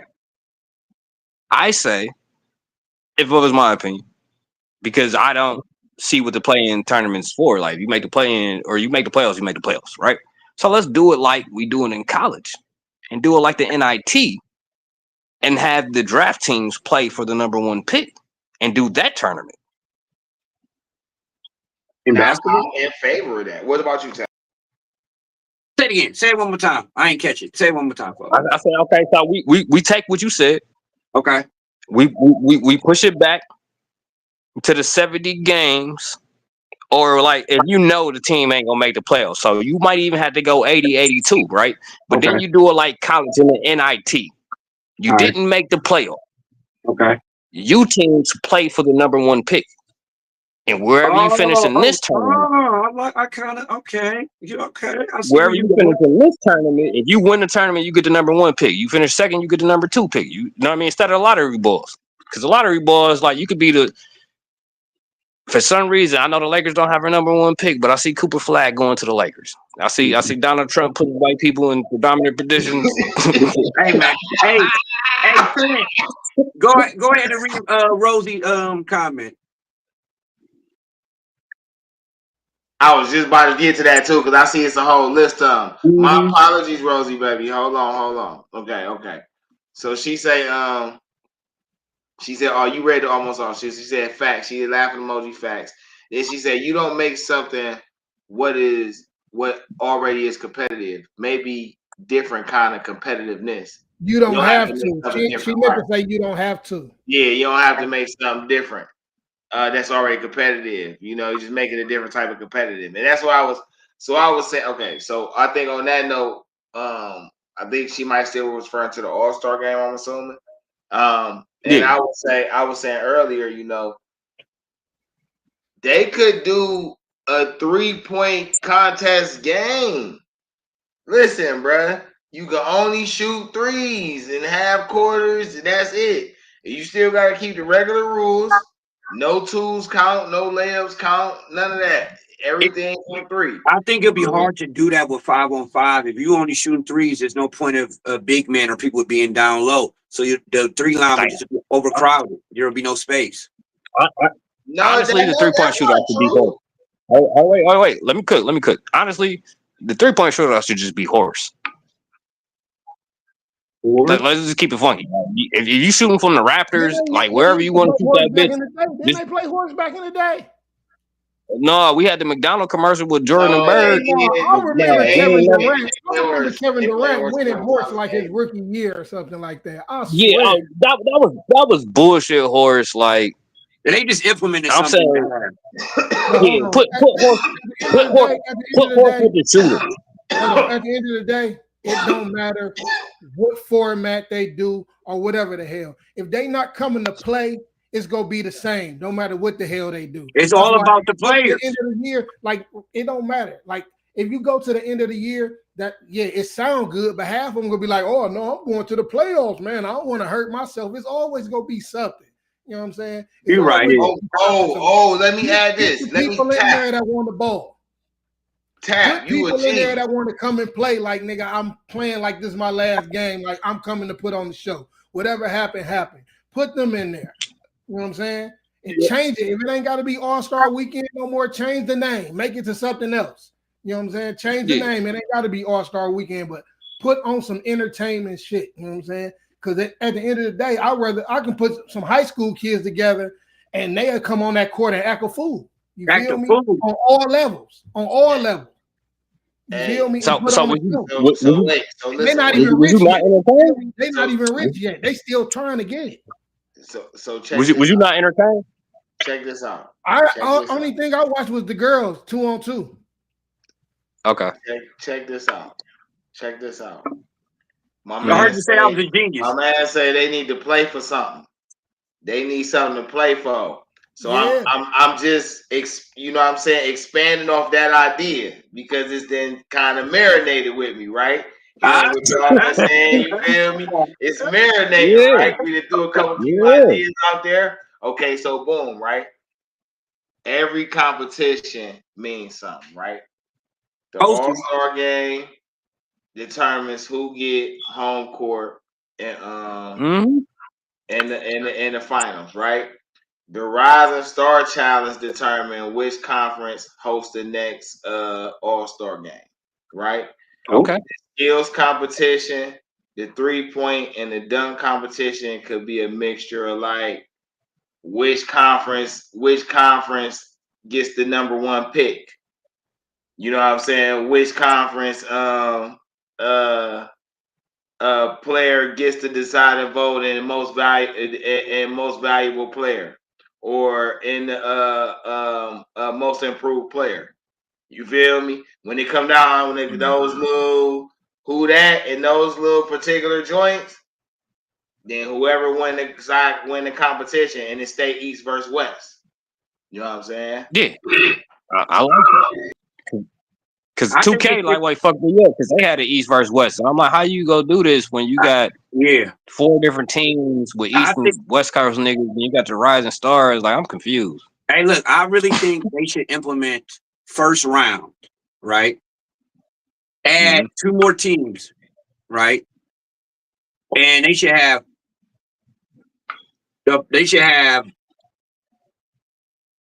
10 versus 10 East and West play first round. Then you go to second round, they go back to their conferences.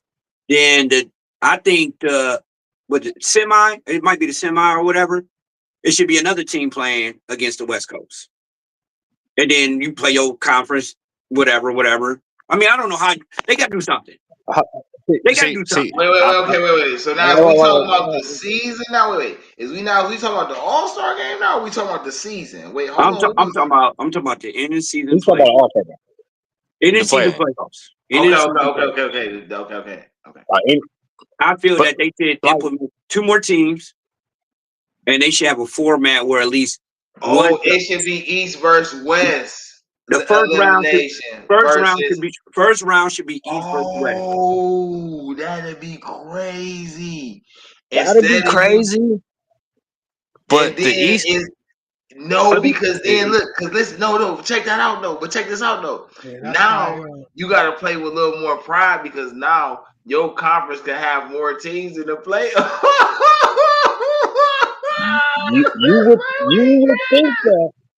You would think that, right? But it's the reason why the East Coast is considered the East Coast. It's the reason why we can't do. I don't think it's like that no more. Everything even out. Wait. You say that, and that's your opinion. Okay. But I'm telling you a fact. That the NBA wants to do best 16 teams in the playoffs. They want to do that. But the Eastern Conference owners, are not budging. The commissioner been saying that shit for years, sneaking it in, talking about best teams and trying to hear what everybody talking about. He'd throw it out Eastern there. Conference owners don't do it. Then he'd chill. But because you only go have 3 to maybe 4 teams. Another plane just crashed. Another. Hey man, that's fucking crazy, bro. Like, And we gonna It's have to get on crazy. the It's deep. We playing gonna have to get on the crashing deepest and every bars day. page, man.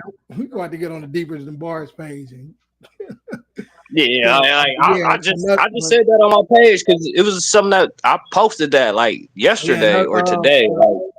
a Delta flight from Minneapolis crashed upside down in Toronto.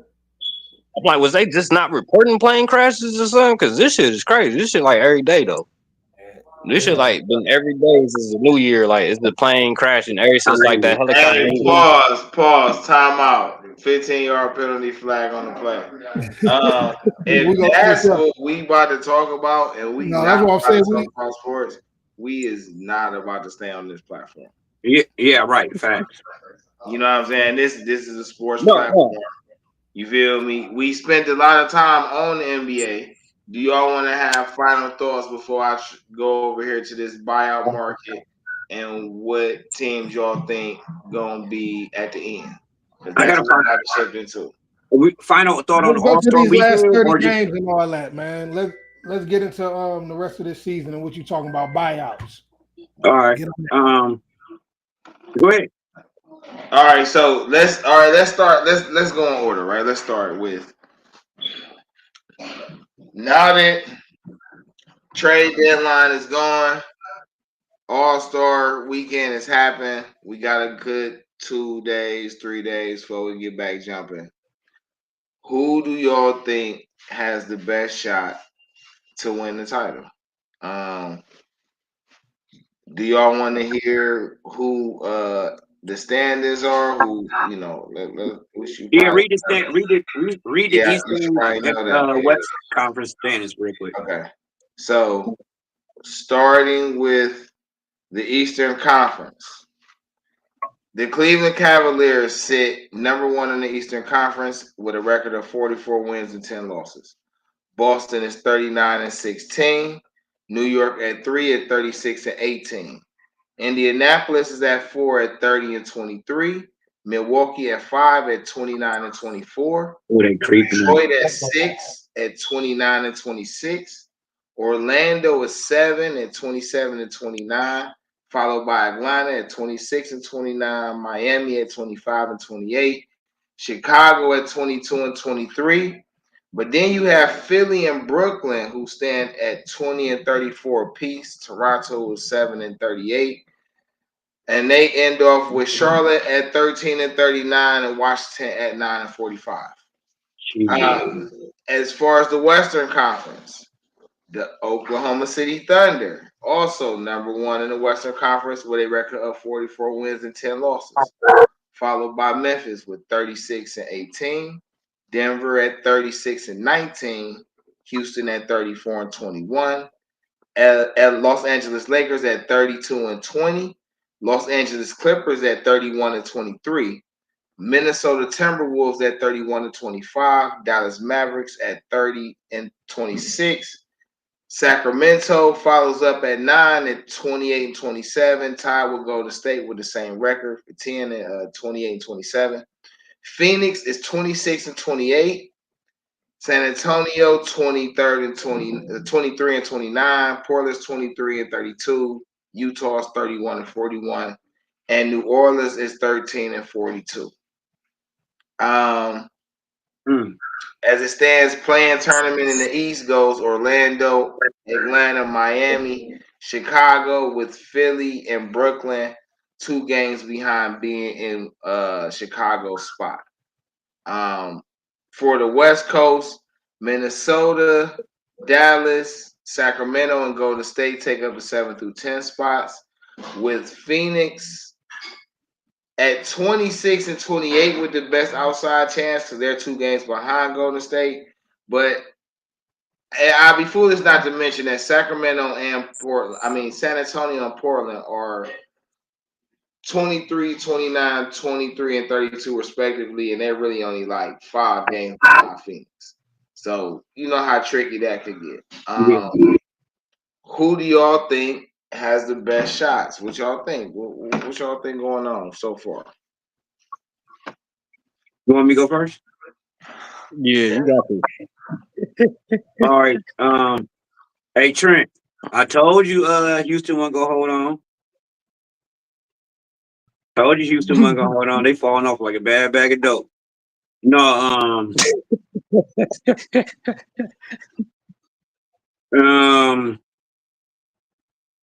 the play-in on the East Coast at Milwaukee, I feel is going to drop into the play-in. I just don't trust Milwaukee. I'm surprised at Detroit to this point. I don't trust them in 30 games, but the NBA, you never know. I'm real shocked at the 76ers.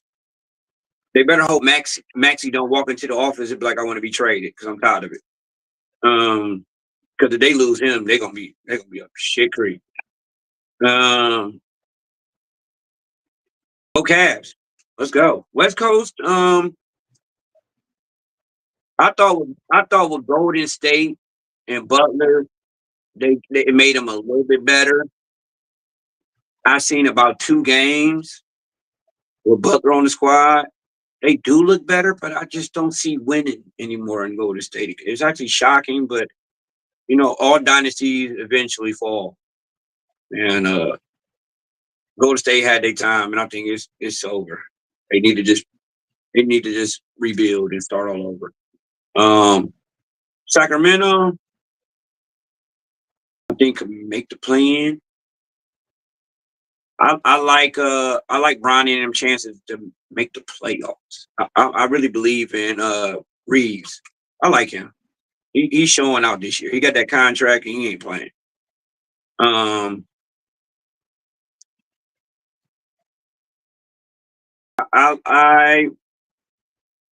right now 30 games. I feel the NBA is in a good spot. Hope nobody come back overly coked up and partied out where they can't perform, and we started getting these random ass injuries in 2 weeks where everybody got high ankle sprains and groin pulls and abdominal tears because they was kicking it for 2 weeks, partying too hard, and when they wouldn't focus, and you know how that can go. So I like the rankings right now. So I'm gonna wait to predict my other stuff, but for right now, 30 games. I'm excited. Cavs come back on Friday and play at home. Wait, hold on. Wait. So what you predicting exactly? Like who is making it to the final 4 in the West? Who gonna be the final 4 teams in the West and the final 4 teams in the East to fight for the title? Thunder, Lakers,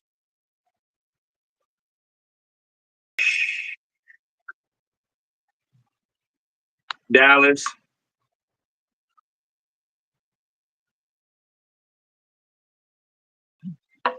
I want to say Houston, but I don't trust them. I'm gonna go with Houston in the West. I'm gonna go Lakers, Houston, Dallas, and Thunder in the West. That's bold, but I'm going with it. I'm gonna stick with Houston, even though they fell off a little bit. I think they could. I think they could make it to the Final Four. In the East, of course, I got my Cavs. Of course, I got Boston up there. I got the Knicks, and I got the Pacers. I think East Coast is going to be Cavs, Pacers, Knicks, Boston. I don't see there's no team in the East that's only teams that I think are competitive in the East that at the top tier that can compete with the West is Pacers, Knicks, Boston, Cavs. Okay, and then the West is OKC, Lakers, Dallas, and Houston. Yes. Okay. CD, is that your mic drop? You good? You got? No, I agree with the East.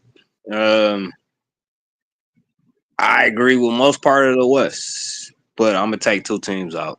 I like the Rockets, so they're gonna be in the playoffs, but I don't think they're gonna be the top 4. That's still a little bro. And I don't think the Lakers would be a top 4 seed. I see them being a playing seed. if they make the playoffs. So the two teams that I would sub in, so I would go Thunder, Mavs, Nuggets, and Timberwolves.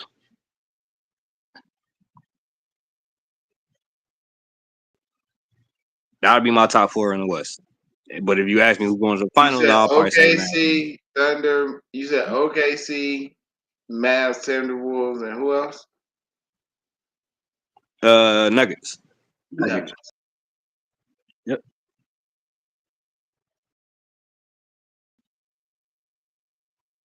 And you agree with his West with his East with the Pacers, Cavs, Knicks, and Boston.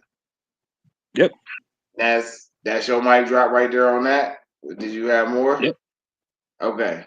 No, I mean, I got the final picks, but we just here for right now because we hold on. Let's not put the cart before the horse. We got time. We got time for that. You feel me? Hold on. We gotta milk the cow slow, baby. That underneath caressing. All right. So listen.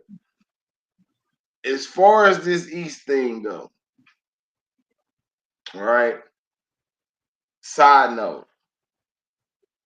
Philly, I don't know about blow it up, but I'm gonna say the Philly basketball team, like I said to the Browns football team, this is a good year for you to be a shitty team.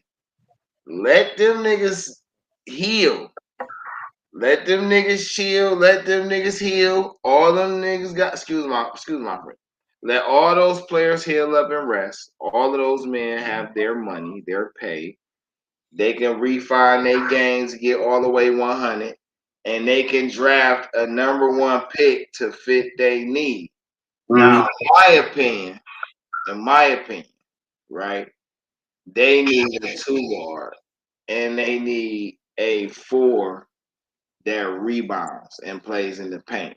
So Embiid can pick and choose when to play in the paint, and it works better. Embiid is they stretch big. They don't need another stretch big. They need a dirty work big. But they need a 2 that's a 2 that get it off the bounce. Not one of those 2s like Paul George who a shooter now. No, he gonna play the wing, play the 3. Ain't Maxey the 2? Maxey should be gonna be the 1 though. He will play 2. You gotta play 1. So you gotta get a 2. That's what I'm saying. You need an off the dribble 2. I like Maxey as the 2. I think they need a point guard. I like Maxey at the 2. I don't want him. Go ahead. I don't feel he's good at controlling the pace of the game. I feel like he's better off the ball. Like somebody bring it up half court and then he gets control of the game and calls the play. I like Maxey in that half court set. I don't like Maxey being a primary ball holder controller. I don't think that's his. I don't think he's comfortable in that. I think he's better off the ball where he could dominate and he could cut and slash. Well, I think there's nothing wrong with him just bringing it down and giving it to the dude to initiate offense. But that's again why I say if you get a 2, or off the dribble 2, then it don't hurt him staying at the point guard because you would get another playmaker off the dribble. Right. You know what I'm saying? And hey, Changa, your mic making a lot of noise. Yeah, that's you. Hit the mute.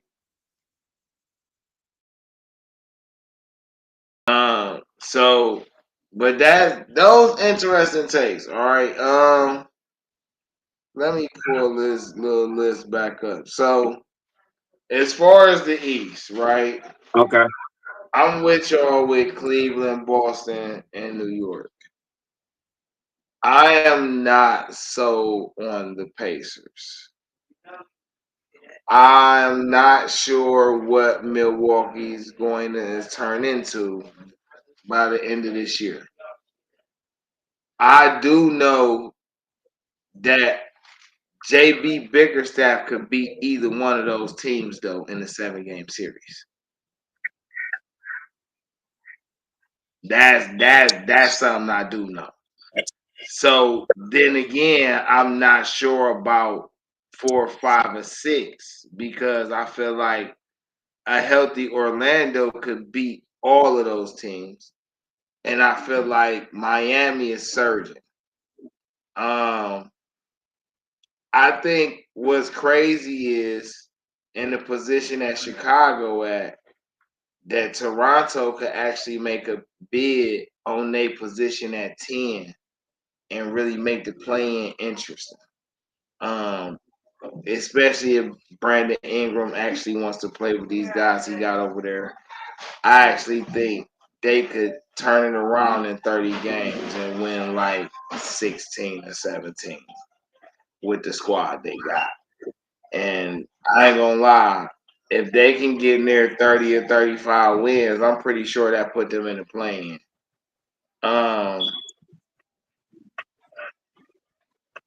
So if I want to make my final prediction on 4, I'm going to pick Miami to climb all the teams above them.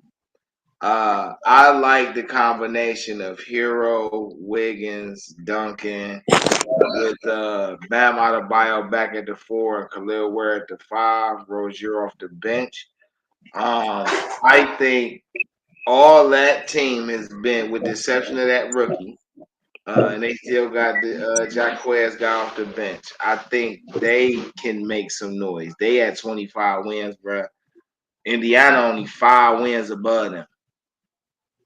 I think Miami could catch them. I also think Orlando can catch. I'm not sold on Milwaukee, and I think a slide is bound to happen. Chicago, I don't even know what they just did, so I know a slide about to happen. Brooklyn not about to do nothing because they not even trying to, and Philly better off not doing nothing. So that puts Toronto, Atlanta, Charlotte. No, they not even in the conversation. That puts Orlando. No, not Orlando. That puts, so for the plan for me, that puts Toronto, Okay. Atlanta, Milwaukee, and Detroit in the play-in. And I think Miami climbs to 4 is probably a reach, but I do want to say 4. I'm gonna give them at least 5, but I'm gonna put them in my 4. So my final 4 in the East is gonna be Cleveland, Boston, New York, and Miami. And So then in the West, I ain't gonna hold you. Minnesota declining to me. They falling. They don't know what they want to do at point guard. I think they should have let Dillingham just rock out with Atlanta in the backcourt. I don't know, bruh. Golden State got a whole veteran squad with a hungry Kaminga, a hungry Moody. They got Peyton. It's Steph, Jimmy, Kaminga. Like, if you don't know that that's nasty work, I don't know what type of basketball you watching to not know that that's nasty work. Just schematically, that is nasty work. Now you got Draymond just playing facilitator and enforcer, so now his role actually means something now. Kevon Looney gonna give him good off the bench, Moody off the bench, Buddy Yield off the bench. That's a crazy combination in itself. If they can find a big man to play, 2 big men to play on the, if this post guy matures, I don't know, bruh. I ain't gonna hold you. I think Golden State can make a run at it, my guy. I'm gonna say Minnesota fall. I got OKC. I got Denver. I'm not sold on Memphis because I don't think Bang is worth the money he getting. He damn sure ain't playing like it. So I got OKC, Denver, LA, and my problem with Dallas is I don't know if I'm getting AD or not. If I'm getting AD, then that's they slot. If he gonna play majority of these games, I give him that slot. I ain't saying Kyrie and Clay can't do it, I just don't know if Clay gonna back Kyrie up enough for them to put over that hump. But if Jaden Hardy can emerge a little more and Spencer Dinwiddie actually play like he want to play, you know what I'm saying? I think Gafford out, right? Gafford, somebody just went down for a minute. Was that Gafford? Yeah, he gone 6 weeks. And so that's putting more pressure on Lively with AD out. And y'all gotta, and I like whoever number 50 is, bruh. I know he end up on the bad side of a lot of highlights, bruh. But from what I've seen from him, bruh, he got potential. He run the floor.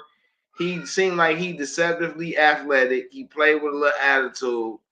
I ain't saying he like Tyler Hansbrough or nothing because I ain't really seen this game to see what type of packages he could offer. But he could be a big body that help for sure soak up some fouls. So I'm gonna go OKC, Denver, LA, and Golden State as my 4 in the West. With Cleveland, Boston, New York, and Miami as my 4 in the East. So Sean, you want to go?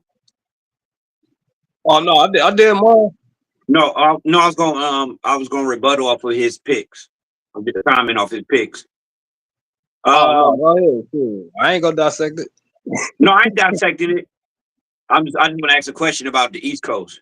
So you had Miami coming. They got what, they 8th right now, 7th in the East. Yeah, but they 5 games behind Indiana for the 4th spot. That's kind of the key.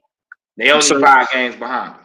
They got to fight through Detroit, Indiana, Orlando, and the Knicks. They saying they got to go on the, basically, if 30 games left, right? They got to go on a tear. They got to, right? They got to win majority of 30 games for sure. They got to win at least 22 games. At least 22. So they coming off the break playing the Raptors, the Bucks, the Hawks twice. No, the Hawks. Yeah, the Hawks twice. The Hawks is tough. And the Pacers. The Hawks are tough. They all tough, bro. But what I'm saying is, though, they can beat them, though, bro. This is what I'm saying. Oh no, think about Miami squad right now, bro. Hold on. I'm listening to you. All right, hold on, though. Hold on. You're talking through my class. Hold on. So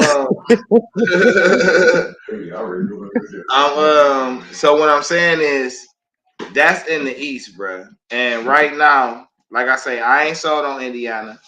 I'm not sold on Milwaukee because I don't know if they're gonna get it together in time. And they got it together.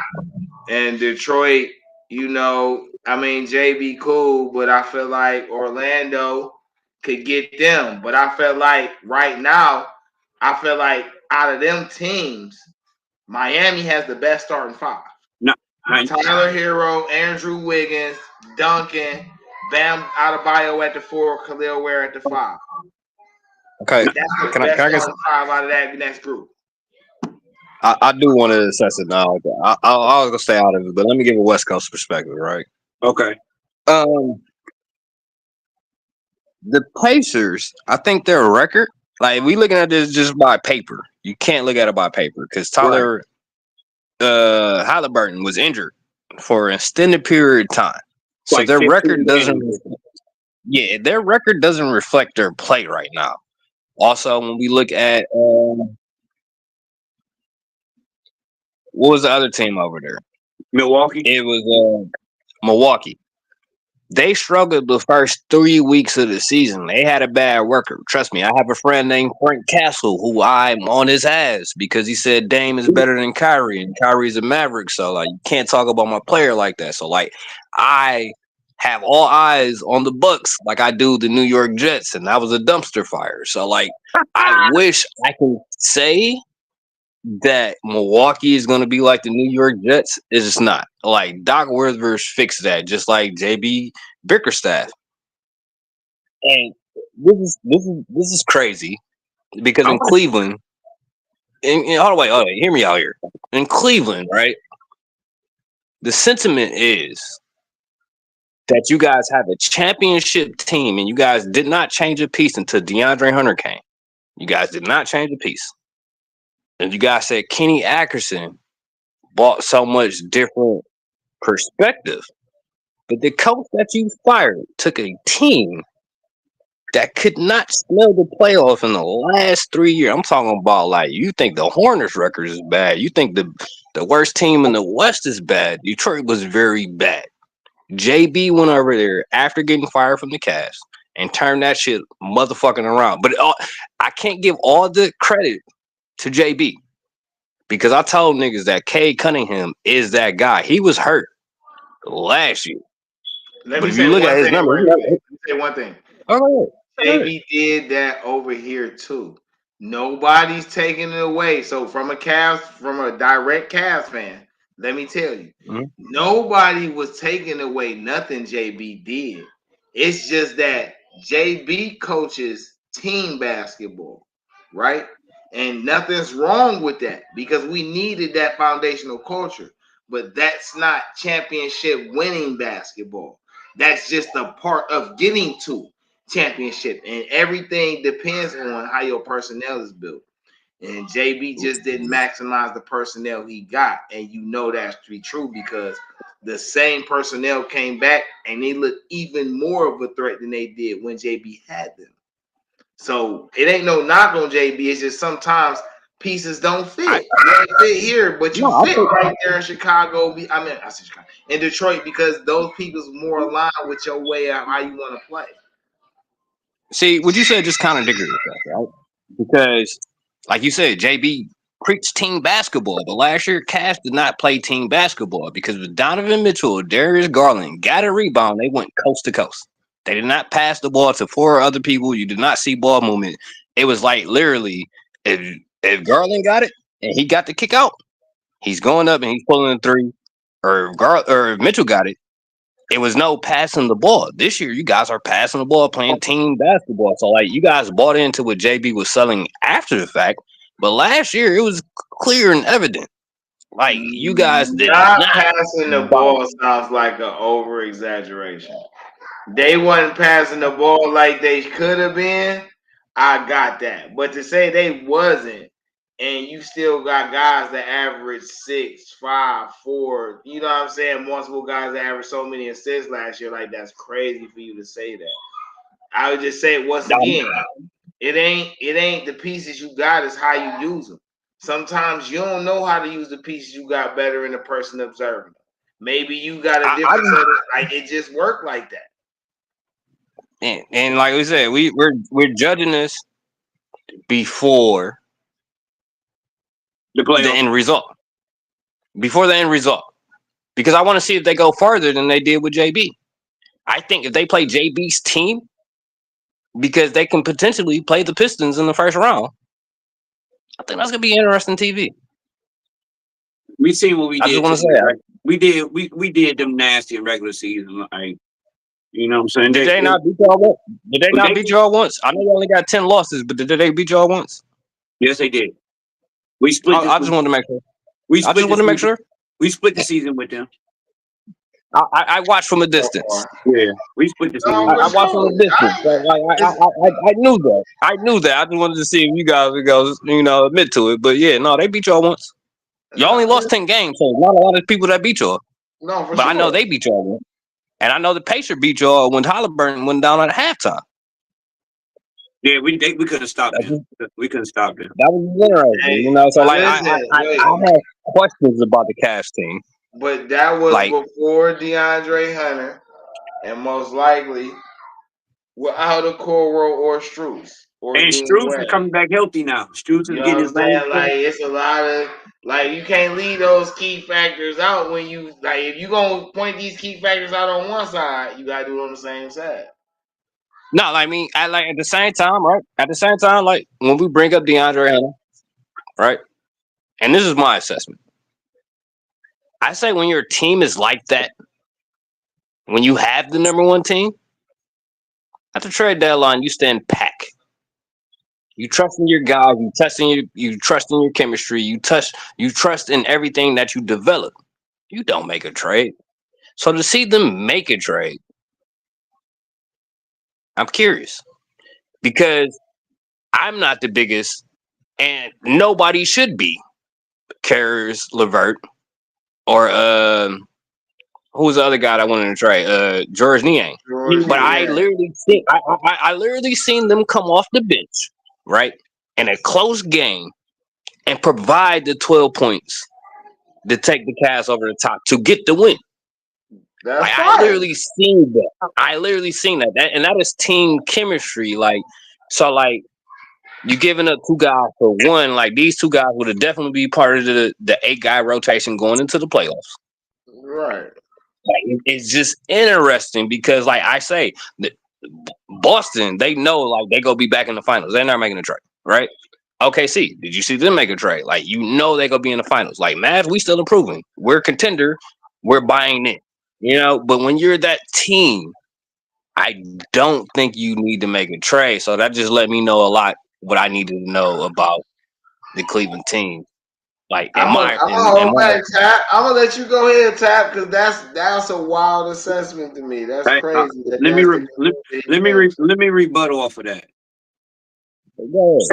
So you know how there's more than one way to saute a steak, right? And some people like a medium rare, medium well done, whatever you like, your preference. Say you like a cutlass, but some niggas might like a Lincoln. Some people like trucks. Some people like Hummers. Some people like Suburbans, but they all trucks, right? They all perform. So let me say like this. So you had JB, who was nothing but a first-round playoff coach, maybe. He couldn't implement team stability with defense, but he can't manage supreme talent with offense. So we had to get rid of him. We know to get it to that next level, like Goku had to go into the pod to get to that next level to beat Zero. So Freezer. So you know that in order to reach the next level, that final glow, to be that last dragon, you got to go into that training. You need that eye of the tiger. You need that. He a little bit of that, but he ain't him. Y'all lost in the first round last year or Eastern Conference Finals? Second round. In the second round, we lost to Boston. We lost to Boston. So then, to me, you're right in certain aspects. I agree with you in certain things, angles you were going at. I see what you was trying to say. But JB was cool. But I knew from jump, JB wasn't that guy. The job fell into his lap because he was the assistant head coach. And when we fired our coach, he just stepped in as an intern. And then we was like, you know what? We could pay JB minimum coach salary, see what he can do with this team for 4.5 years. And then we got to, you know what I'm saying? But his time was done. So Kenny is that guy. Barring that, Niang and Levert, like you said, I agree with you. They're whatever. We thought we was getting Indiana Levert, and we did. Okay. we thought we was getting the Pacers Levert, and we didn't. Like be real. Brooklyn, and we did. Brooklyn Levert. You thought you was getting Brooklyn Levert. I'll give him the Pacers. I'll give him the Pacers because he was wrong when he was with the Pacers. But Niang was overweight and can't move his feet and had bad knees. He has no vertical. Like, yeah, they were everybody. You just like the pawns on the chessboard. They're still strategic players in the bigger scheme of the game. But you know their worth is not as much as the rook or the queen or the bishop. Yeah. So this is chess. You got to move them pieces. Like, I'm gonna say it like this. You want Michael Jordan, Scottie Pippen. I'm gonna go get Michael Jordan. You know Scottie Pippen got the more all-around talent. Do you want to win? You're gonna go get Michael Jordan. You want to win. And if I can get a 6'8", whatever they list him at, 6'8", DeAndre Hunter, that can spread the floor, he could slash, and he could play defense from 1 to 4 on defense side. Cares Levert and Niang can't even get off the ground to even contest a shot. Levert, he's too sporadic. He a street baller for real. He's all over the place. Yeah, he tall, but he lanky. So when you got what is Hunter averaging? 19 points, 19.3 a game. With the Cavs? With the Atlanta. With the Cavs. Oh, with the Cavs right now, what is he averaging? Yeah. I don't know. He only played one game. No, he played 2. He played 2. Man, stop biting on that, man. That's right. Go ahead and finish your point so I can go ahead and get in. So my point, I'm gonna close off saying this.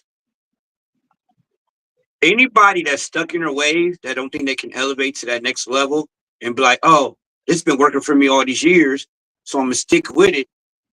That's a bad mindset. As the Cavs looked at it, yeah, we good. Yeah, we number 1, but we also could get to that next level with him. And I believe in what the Cavs doing. Sometimes, if it ain't broke, don't fix it. But it ain't broke. We just elevated it. We just made it a little bit better. Now, after I get on the pod, I'm Goku. I'm sanding up. My hair standing on top of my head. Freezer can't even whoop me. He can't even touch me now. So it's like you got to understand that great teams make great moves. The time is now. The Cavs understand that our window of success without LeBron is right now. We got a 3-year window. That's it. We got a 3-year window. And that salary cap go up, and we got 2. We got to win now because we can't afford everybody in 3-4 years. We got to win now. I'm saving the date on. All right. Now, let me jump in here. Okay, first now, so I was with him to a certain point, and even still, he got some points that I very, very much agree with. It's the conclusions for me, right? And it's the same thing with you. Like, you got some points. I'm just trying to figure out, how did you reach this final base? How did you miss all this over here and land here? And that's just me, right? Okay. No one will ever convince me, ever in life, in any professional sports team, in any professional sports league, that a team whose core averaged 25 years of age is in a win now window. You will never convince me of that. Okay? Never. Right. So, again, I'll say this.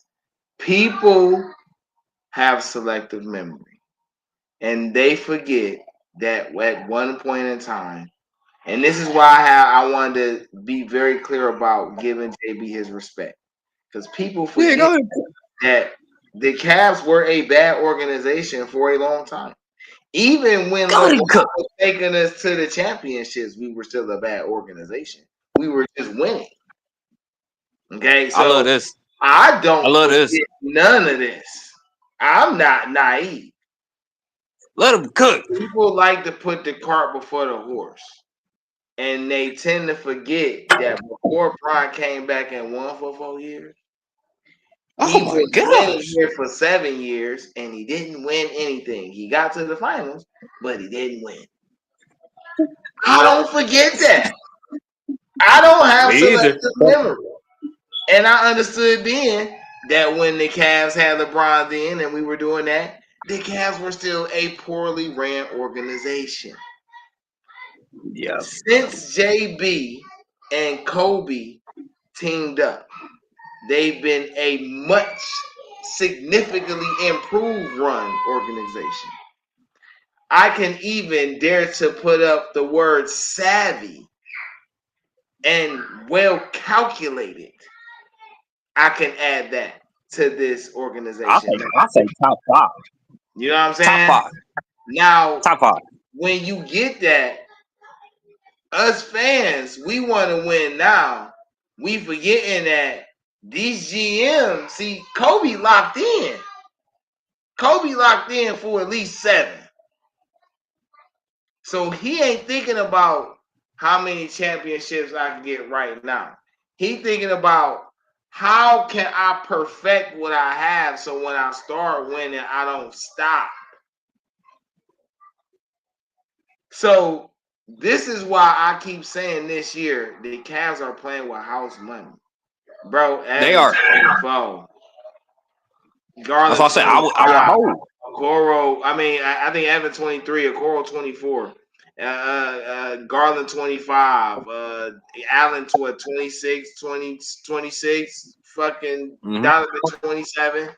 Fucking Jerome 28. Okay? Yeah. We're talking about guys just now about to enter their primes and guys who ain't even touched their primes yet. So now you're set up for whatever it is as an organization, as a strategist. You're set up for however the chips fall. Getting DeAndre Hunter just adds more to what you have because you got 2 for 1.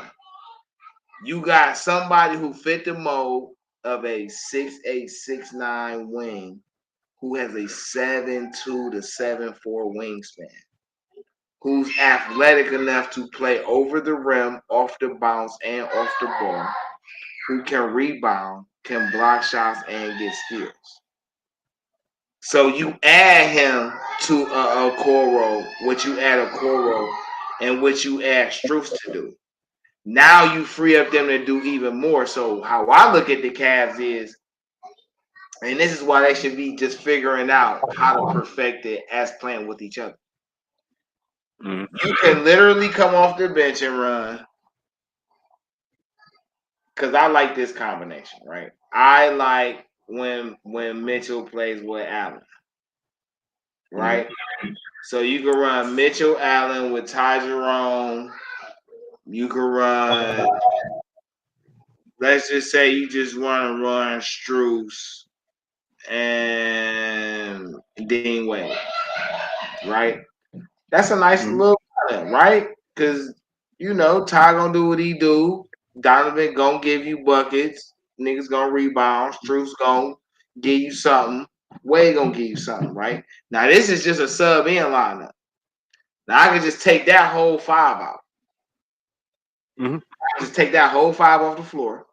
I can come right back on the floor with Garland, Okoro, Hunter, Evan Mobley, and at that point, you take your pick.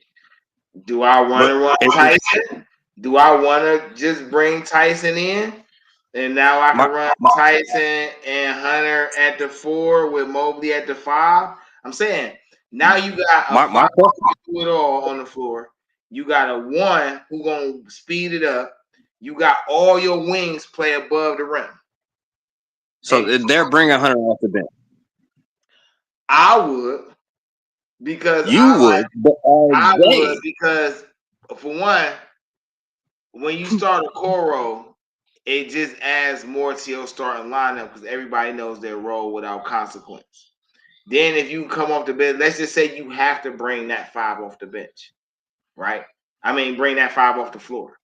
Then you're literally coming in with Ty Jerome, Matt Strus, DeAndre Hunter, Dean Wade, and whoever else the fuck you gonna come in. But the fact that you just came in the door with Jerome, Strus, Hunter, and Dean Wade just gave you a fighting chance. Because all of them 6'5" or better.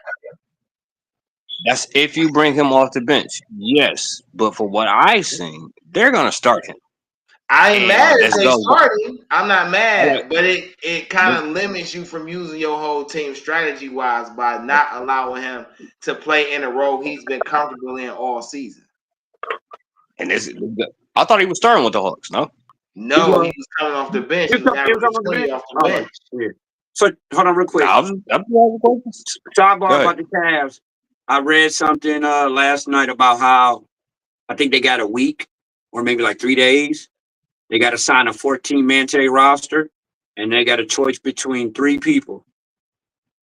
I think it's Amani Bates is one, and I don't know who the other 2 dudes are. I've never seen them before. Oh no, those just the two-way. Okay, so you That's a got the two-way contract. buyout market, and then you got the two-way guys on your team, right? So you Right. can only have two-way contracts. Right now, you can have up to 15 players, Right. but you got to have at least 14 On paper. on paper, right, with legitimate contracts. Right now, the Cavs at like 12, for real, and basically they got, and what helps them is they got 3 players on two ways. That's Luke Travers, the guy they drafted last year That's his name. that came from overseas. Mm-hmm. JT Thor, who they picked up in the offseason this year, and Amadi Bates, who they drafted last year. So then you got, wasn't that 2 years ago? but no, But this is Amani Bates' second year with us. you're right. So they Yeah, drafted Luke Travers 2 years ago. So Luke was 2 years. So, but then you got the buyout market, and I was hearing names like Mo Bamba, Christian Wood, maybe Clint Capella gets bought out. I'll go with Clint Capella. I ain't crazy. That buyout market dry. I was about to ask you, was there any names in there? That shit sound dry as fuck. They don't need a name. They need a role. This is what I'm trying to understand. You need Ben Simmons. Huh? Ben Simmons at the buyout market. That's a name. You need a name. He got signed. Didn't he get signed to He went to the He signed to the Clippers. He signed to the Clippers on the buy-in market, though. That was smart, though. I don't know. Yeah, no. You just got usually it'd be like a Jamal Crawford. It'd be like a piece that a team is missing. Like Obama ain't about to be on that team. No, shit. but that's why I said Clint Capella. Like you go get him. You'll give him Tristan Thompson minutes. Tell Tristan Thompson we'll buy you out your contract. Go home. No, you ain't see how he's about to take the ball. That's smart. I'm messing with you. Yeah, I'm just Tristan's about to fight the whole Raptors team before the All-Star break. You need that nigga, man. I'm just trolling right now, man. No, me too. But no, like, cause the Cavs, like, a reason why I can't mess with him is just because, like he was saying, organizationally they do bad decisions, and I feel like what they did with Lamar Stevens, you need that dog. Like that was my boy, kind of, and like for him to leave. Crazy on my 2K season, the Cavs drafted him. He's on my bench. I'm like, where the fuck did Stevenson come from? He's been gone for 2 years. Where the hell he come from? How did they just randomly pick him up? Sidebar. Hey, listen. Everybody don't work where they don't work. But I think the Cavs, okay, so long story short though, DeAndre Hunter, even if they do start him, right? Just say they do start him, right? Right. There ain't nothing wrong with starting him. But now that legitimizes your 6'1", 6'2" backcourt. Because now you've got basically trees in your front court. Hunter 6'8", 6'9", 7'2", 7'4" wingspan. You got Mobley at the 4, and you know he's 7 foot with an 8 foot something wingspan. Then you got Jared Allen down there at 6'10", and he got a 7 foot something wingspan. And all of them athletic, and they all run the floor, and they all play defense. So all you give yourself a chance to do is have a fighting chance, and you figure out how to perfect it. Now, but I also feel like you lost bench production. Like is like Ty Jerome off the bench, Matt Strus off the bench. Hold on, wait, because I don't even count him yet. Strus off the bench, and that's why I say even if I figure like this: if they bring a Okoro off the bench, then you have to give Okoro the green light off the bench. It's unfair for you to move him to a permanent bench position and not give him the green light coming off the bench. Flat out. Because he has more seniority than everybody else on that team. And unarguably, he is the one player that does everything you ask him without complaint. That we know. I'm just looking at it, right? So when I say bench production, I want to say the Cavs before the All-Star break and before this trade was probably top 3 to top 10 in the NBA in bench production, points from the bench, right? And that's because of LeVert and Niang. Like I literally seen their fourth quarter production when the starters are not getting it done. When they was going on that run, when they was still in line for Tap's prediction of not losing 10 games, when they was going on that run, LeVert and Niang came in and gave productive minutes. So like their averages, they're bench players. They averaging close to 10. So that's close to 20 points off your bench. So we just got that in one player. Let me listen. We got that in one player. We got him for less money and put us under the luxury cap. And The direct need. His contract is at least 3 years. So now we got him to play with the core for these first couple years. So if we need to move a member of the core, and let's just say what everybody predicting that Jared Allen don't work out, right? 2 years ago. Now, guess what?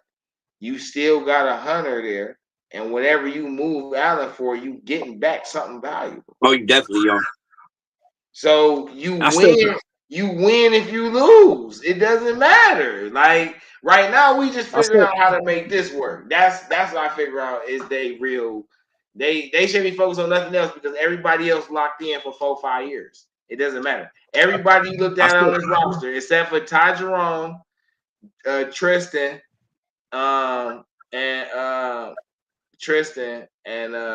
Dean Wade. And Dean Wade. Everybody else locked in for 3 to 5 years. That's how you can look at it. If you did not make a trade when you only lost 9 games. That's what the trade provided us. Niang and LeVert was on 1-year deals, bruh. If you have a first or second round exit, people are going to be looking at this trade, bro. There's no way around it. We don't care what nobody look at because guess what? I just broke down to you what matters. What matters is ain't no team ever in any professional league at the average age of 25 been considered championship or bust. And you not about to put that on the Cavs now. Right now, to me, if we make it to Eastern Conference, not about to do that. If we make it to third round, to me, I'm happy. It's a successful season to me. If they long as they make it back to the second round, long as they make it back to the second round, they did their job. But people don't want to admit that as long as the Cavs make it back to the second round, they did their job. Yeah, they did. No. That's what I want to state because people was acting like their fucking regular season record means something. I don't. I think the record matters. I ain't mean to cut you off. I think the regular season record matters. And my expectation as a fan is Eastern Conference Finals. For me, as being a realist that I am, sometimes I have to calm down my personal emotion about it. Second, third round to me is perfect. That's a successful season to me. If we could at least make it to like the game 7, second round, and we playing like maybe like the Knicks, Orlando, or Atlanta, or whoever we playing. And it's 7 games and we just lose, I'm gonna feel some type of way, but and also I'm like, at least you gave me a win. I wouldn't even be mad at you guys, bro. Yeah. Like I would still have the question mark because it's like, bro, you guys have the team. Like, trust me, I'm not a Cavs fan. I'm speaking as a nigga from the West Coast. You guys have the team. Why fucking trade that? Like, you guys have the system where niggas is gearing up to play you guys. I'm telling you this from a outsider's perspective. I think so. Like, I literally I posted 2 weeks ago from my team before we got hurt. Like, bro, we have to play 2 centers because we know, like, either we gonna have to play Horford and Porzingis in the finals, or we gonna have to play Mobley and Allen in the finals. That's how we looking at it. We look at it like you guys are potentially coming out the fucking East. And I'm saying, well, listen. As a fan, we want us to come out the East too, bro. Don't get it twisted. What I'm saying though, bro, is let's be realistic, right?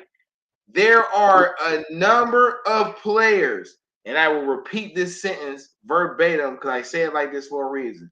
There are a number of players in the league who is in championship or bust now mode before you get to any member of the Cavalier roster. Any member. It's at least 40 players in the league right now who's in championship or bust mode before you get to any player on the Cavs roster. So right now the Cavs are playing with house money. Okay, if the Cavs lose in the first round, of course it's a disappointment. Oh yeah, like, you tearing know it what I'm up. saying? Like that's what's understood. What's up, Cal Bobo? He say if the Cavs lose in that first or second round, it won't be because LeVert and Yang are not on the team. And I agree with that. But it will be disappointing. But it's not the end of the world, but it will be disappointing, right? Yeah. And it would, He'll could bring bring a him. discussion about the coaching, but we Yep. put the cart before the horse because it Yep. will be a lot more context involved with why they Yep. lost and how they lost for us to And break plus, it we got it's 30 games till, so we'll wait. We'll we're gonna rehash down. this. You feel me? But Yeah. I do feel like right now though, what the Cavs players need to do, and I'm glad this what they need to do. They need to figure out their roles. And they all figuring it out, right? Mobley, Donovan, and Darius are the scorers. Right. Right? Them the scorers, right? Right. But they need to get Mobley involved early. So he need to be the first quarter, first touches guy. Right. You know what I'm saying? If he get up 20 shots in the first quarter, so be it. You feel what I'm saying? Mobley's supposed to do that. Allen gonna get his touches throughout the game off his putbacks, running the floor, whatever the case, woody why he gonna get his, right? But it should start there. Then it should be Garland next. Because Donovan Mitchell, to me, is microwave. At any point in time, he can catch fire just like that. You can Whenever, just cook. Yeah. but for them to be a championship team right now, for people want them to be as young as they are with the core pieces, he has to be more than what he's been. And it's not just about putting up numbers. It's about methodically wearing down your opponent. Correct. Knowing that everybody know I can get it. So let me use that to make sure Mobley clicking off top, getting 20 in the first. Then we come in with Garland and Garland getting 20 in the second. In there, I might sprinkle in 8 here. You know what I'm saying? Boom, boom, boom. Right? Right. So now, when I need to take over, if I need to come out and take over in the third and the second half, now it ain't because they not in the game. Now I done already accumulated 6, 7, 8 assists. I done already accumulated 4, 5, 6 rebounds. You feel what I'm saying? 7, 8 points. But Garland clicking, Mobley clicking, you feel me? Allen clicking off a sidebar. I got Jerome coming in at my back. So now, when I take over in the second half, I'm really dominating the game because everybody got to stay home. Hunter then came in, he clicking. And that's where Donovan has to be. He has to start playing chess. You know what I'm saying? It's not about your numbers. If it's truly about a championship for Donovan Mitchell, and I like Donovan. Let me make this clear. I like Donovan. I have no problem with him and Garland sharing the backcourt duties, especially with the rotation of wings that they got right now. I just think they need a big. They need another 6'11", 7-footer. They need a real center. You need a 6'11", 7-footer who rebound, who love to rebound, who just love to rebound, and just so happen to be blocking shots because of that.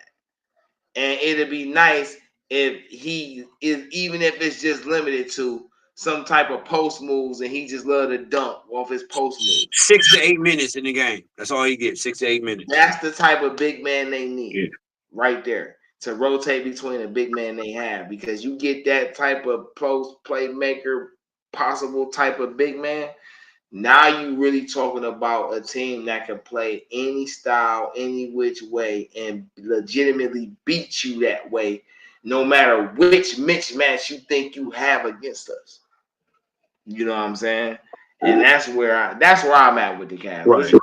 Well, I agree with you everything you're saying, like wholeheartedly. You got my vote. Like me, you ain't got no quarrels with me. Me and you on the same page. Like Everything you said, I back it up 100%.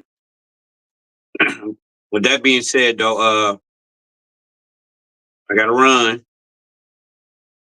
I had fun. This was a blast. I got to go. I got to run to go do something.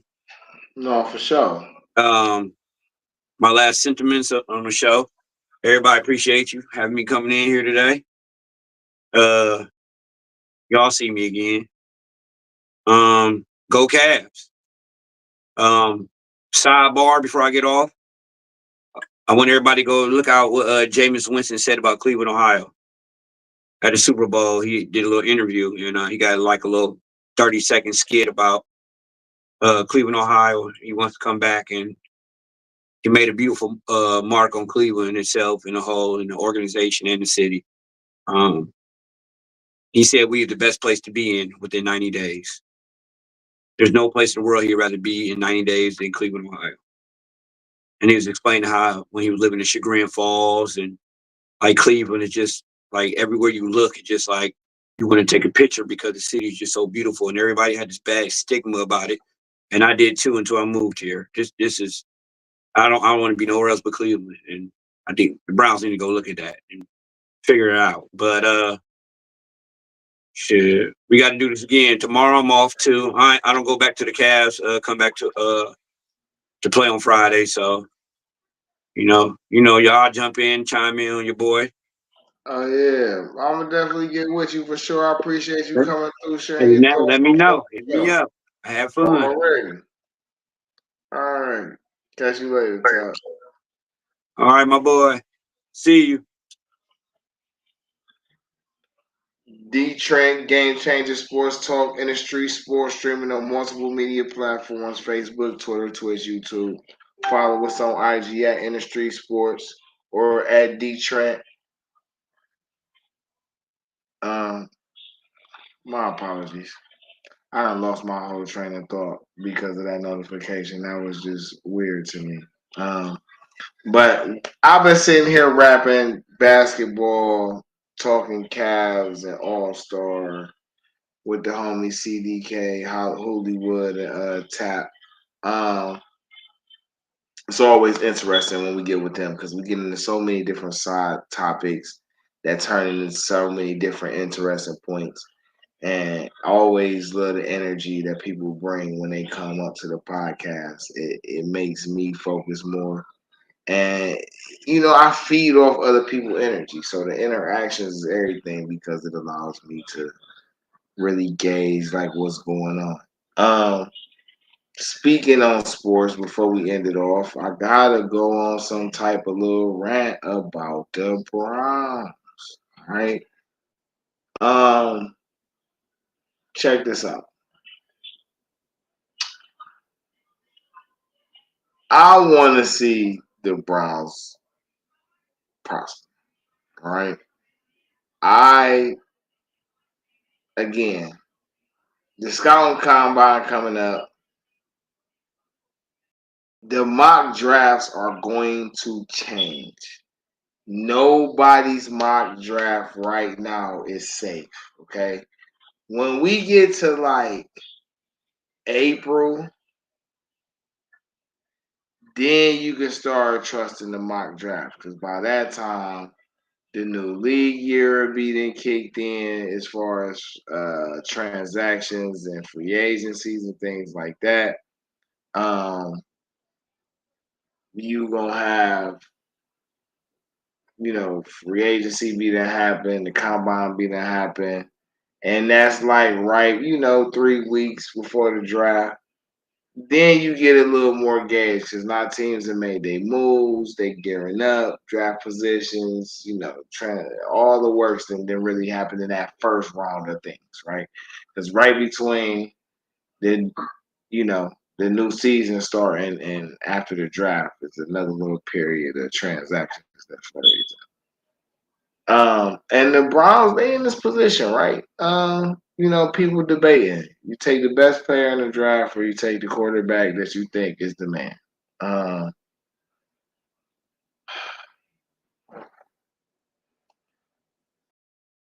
So I gotta say this, right? Let me say it like this first, right? if I'm playing a video game, this is funny. If I'm playing a video game, right? And Myles Garrett just said he wanted to be traded, right? And it's probably better for my locker room to move on from him. Then I'm trading him during the draft, right? And 9 times out of 10, what I'm going to do is I am going to draft the best player available. So let's just say Tennessee goes. I think Tennessee is going to draft Shedeur Sanders. I think Tennessee is going to draft Shedeur Sanders, and Shedeur Sanders is going to force them to trade him. Or somebody's going to trade for that number 1 pick before we get there, and they're going to take Shedeur number 1.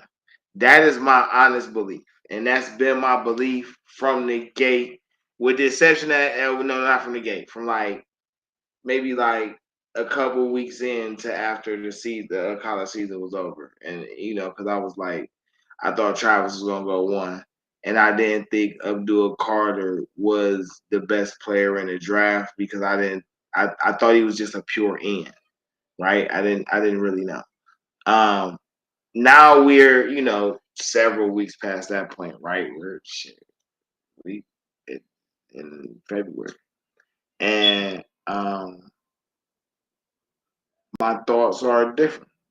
I always thought Shedeur Sanders fit Kevin Stefanski's offense the best because I felt like Kevin Stefanski needs a gunslinger who can read defenses. That's the best way to put it. He wants a quarterback back there who isn't afraid to throw the ball to the open person. He wants somebody who is a machine like Tom Brady, right? Has the attributes of a Brett Favre, but can run the game from the line like Peyton Manning. That's what he wants. If he so happens to be athletic, that is a plus. That just adds to what more he can do. But what Kevin Stefanski wants is somebody who can make all. Let's break this down in layman terms. Kevin Stefanski wants somebody who can make all the throws, can read defenses, and isn't prone to honing on to one receiver or the big play. They just want to make the read that's available when it's available. That's the quarterback he wants. There's nothing wrong with him wanting that quarterback.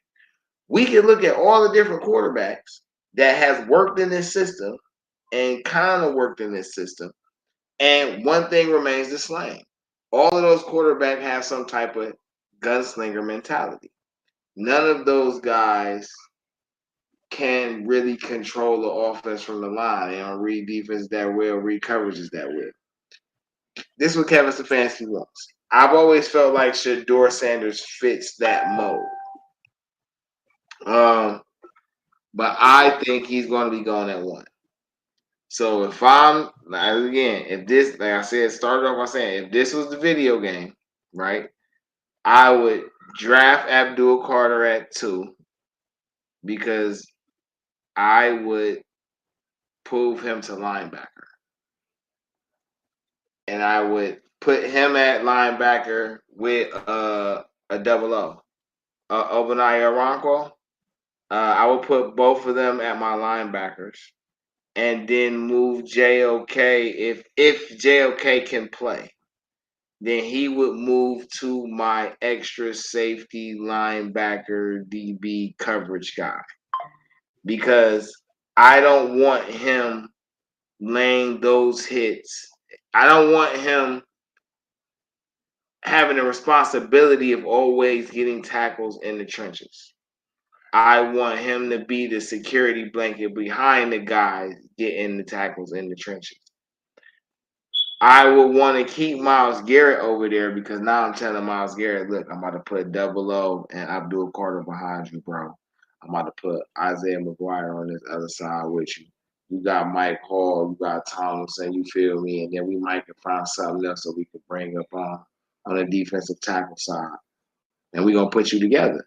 But if they really shoot and get another D tackle, then you technically could move Mike Hall to the opposite D end and let him and Isaiah McGuire run the D end opposite of Miles. I wouldn't want to trade Miles, but if I knew he was gonna be a locker room problem, then once I drafted Abdul Carter, I would just wait for the team that's gonna draft the quarterback that I want to draft outside of one. Right? So if you do want Cam and you do want to trade Miles, you don't want that headache in the locker room, then when that team goes to draft Cam, you offer Miles Garrett and you start there. I got this pick. I got Miles Garrett for this pick, your second round pick, your second round pick next year, and your first round pick the year after that. That's my starting point with Miles Garrett. Right? This is 3 years of transaction. I need 2 picks right now. I need 1 pick next year, high pick, and then I need your first pick in the following year because I don't think you could trade first pick in back-to-back years now. And I would do it like that because on the video game, I'm probably going to get that shit. 10 toes down, a team probably going to give me that with no hesitation. You feel me? But in real life, people more savvy than that. So I ain't saying that technique might not work for the Browns. I mean, it could. But right now, unless Shador, I think, I ain't gonna lie though, right? I said if they sold on both quarterbacks, they take Cam Ward because I think Cam Ward physically fits this division. I think he can make all the throws. I think he could learn to read defenses though. I think he's a quarterback that he can actually learn to read defenses properly. I think he has the ability to. Now I actually think some of the other quarterbacks is kind of good too. I ain't down on Quinn Ewers as much as everybody else. Not as high on Jackson Dart, but I'm not down on him per se either. I'm not as high on Jalen Monroe, but I'm not down on him either. I think arguably Will Howard showed that he was better than all those quarterbacks. So I feel like he belongs in the conversation. I think technically Dylan Gabriel was the best quarterback all around all season for the most part. And even though he's undersized and they're gonna nitpick at him, he deserves a shot in that conversation as well. So I think it get real tricky after Cam and Shador. But I do think Shador is one. I think he fits the system best. I think they cannot go wrong with Cam. But if they don't want to take Cam right there and they want to go with a short bet, I would take Carter, or I would take the D tackle Mason. But I feel like they got to take an impact player. So it would either be Carter for me or Genty. It would be Ashton Genty, right? Take the running back, pair him with Ford, pair him with Njoku and Jaron Judy and Tillman, and whatever quarterback you got a nice little package to run with, especially you bring Chubb back. Now you got a 3-headed monster with Chubb, Genty, and Ford. You know what I'm saying? So my 2 selections for this pick, and I don't think it's gonna change. My only outside third is the defensive tackle Mason, because I feel like arguably Myles Garrett directly benefits the most from getting Mason Graham, putting him next to Tomlinson, and really opening up that defensive line for Myles Garrett to go to work. So those would be my 3. I wouldn't take the left tackle there just because you have DeJuan Jones and you have Jed Wills. And I think you just move Jed Wills to the right, move DeJuan to the left, and that'll cure a lot of your problems, right? Just put people in the positions where they most benefit themselves and the team. But Miles, man, fuck. Bro, don't nobody want to trade you. Let's be like very clear, bro. Nobody wants to trade you. We very much understand why you want to leave. We very much understand why you're upset, why you're bothered, why you just don't understand why things just ain't going the way you feel like they should go. I feel you. My guy, I feel you, my guy. But I'm gonna be very honest, man. Don't be Tiki Barber, bro. Miles, you're a great player. Don't be Tiki Barber, bro. Tiki Barber, from what I recall,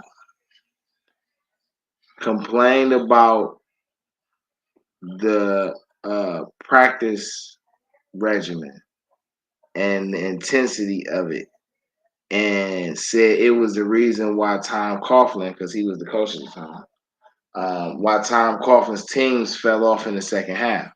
Tom Coughlin had a bad habit for a 10-year part of his career, or where I said a 10-year part, for a period of his career, where he would start off with teams would start off great, 5-3, 6-2, a lot of times 6-2, 7-1, even 8-0, and for some reason in these final 8 games, when the games were 16 games, he would fall off.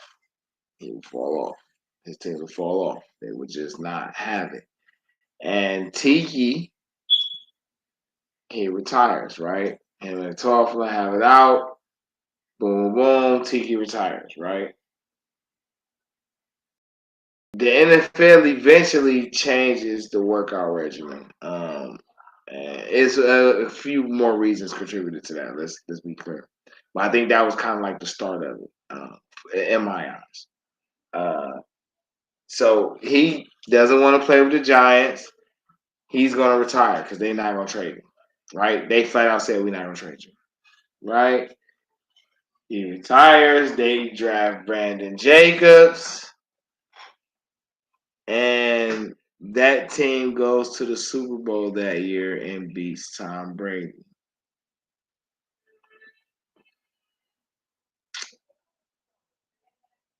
And Tiki, because he didn't want to do the work, he wasn't a part of the Super Bowl team. I don't want that for you, Myles Garrett. I don't want for you to be in here, put in so much work. We done had all this good history, and then we trade you and go to the Super Bowl. You're going to be upset, Myles. And I understand it's easy to say, I'm in here, dude. I see it. Woody, why? Blase, skip. I get it, Myles. I get it. Every situation is different. Everybody's detail is different. Everybody's version of success and vision, what they have for themselves, is different. But sometimes, bro, what we envision is far less than what we actually deserve and what the universe wants to give us. We could see, 20,000 rows of, solid gold, pure from the earth, all that, right? And we so enamored by this 20,000 that we don't know it's an extra 280,000 sitting behind it, waiting for us. Because we just so enamored by this. You know what I'm saying? The day is always darkest right before dawn, dog. And what the Browns have right now, just keep that and add the best players in the draft to that at key positions.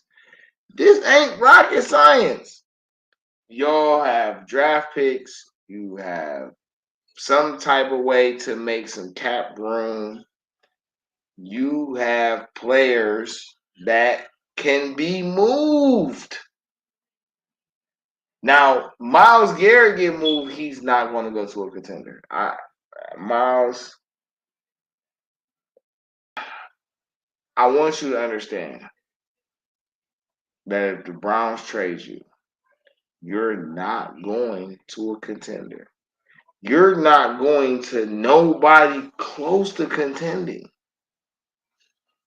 Not because Cleveland wants to be spiteful, but because in no way, shape, form, or fashion is it good business for Cleveland to trade one of the most valuable players in the league for anything less than ransom. You are a ransom, bro. I think you understand that, but I don't think you fully understands what all comes with that. You are a ransom note, bro. If me as the GM call any team and say Myles Garrett is available, bro, listen, Ricky Williams went for an entire draft. He went for 6 consecutive rounds of draft picks. Okay? Myles Garrett's worth at least twice that. Let's be very clear. And everyone knows this. Everyone knows this. Myles Garrett is worth at least 6 draft picks. If Watson went for 6 draft picks, he's worth 8. And that's why he's worth 8 draft picks. You could legitimately get 8 draft picks for Myles Garrett. So in saying that, I'm saying you're probably not going to get 8 draft picks. It's not going to give you fucking 8 draft picks. Nobody's going to do that, okay? But you could get something like it. You could get at least 6 new starters for Myles Garrett. Let's say that. You could potentially get 6 long-term starters for a transaction with Myles Garrett. That is what Myles Garrett's worth. And that's why I say, bro, you're a ransom note. You drop that on somebody's desk, bro, and they gonna really think that somebody gonna rob them, bro. Because there's no way it's good business for Cleveland to give you up for anything less than that. So your smartest thing to do, you messed that up, but your smartest thing to do was to go to them and say, hey, bro, hey, why don't we find a number for these last 2 years and convert it into 1 year? That would have been your smartest thing. You should have led with that. Right? I mean, I ain't saying you probably didn't lead with that, bro, because I don't know. I wasn't there. But to me, if you lead with that, hey, bro, let's take this 36, 37 million, bro, and let's convert this down. And you can just give me 30 for this year. Right? Or what we gonna do with the other way? We could just make that a void year or something. You could just cash me out this year. Then you would have had the power.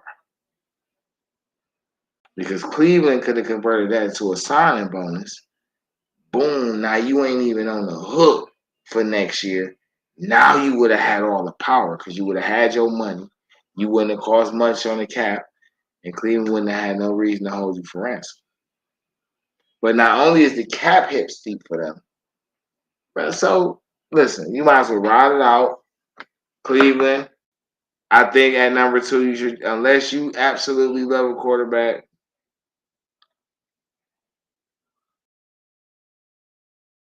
All right.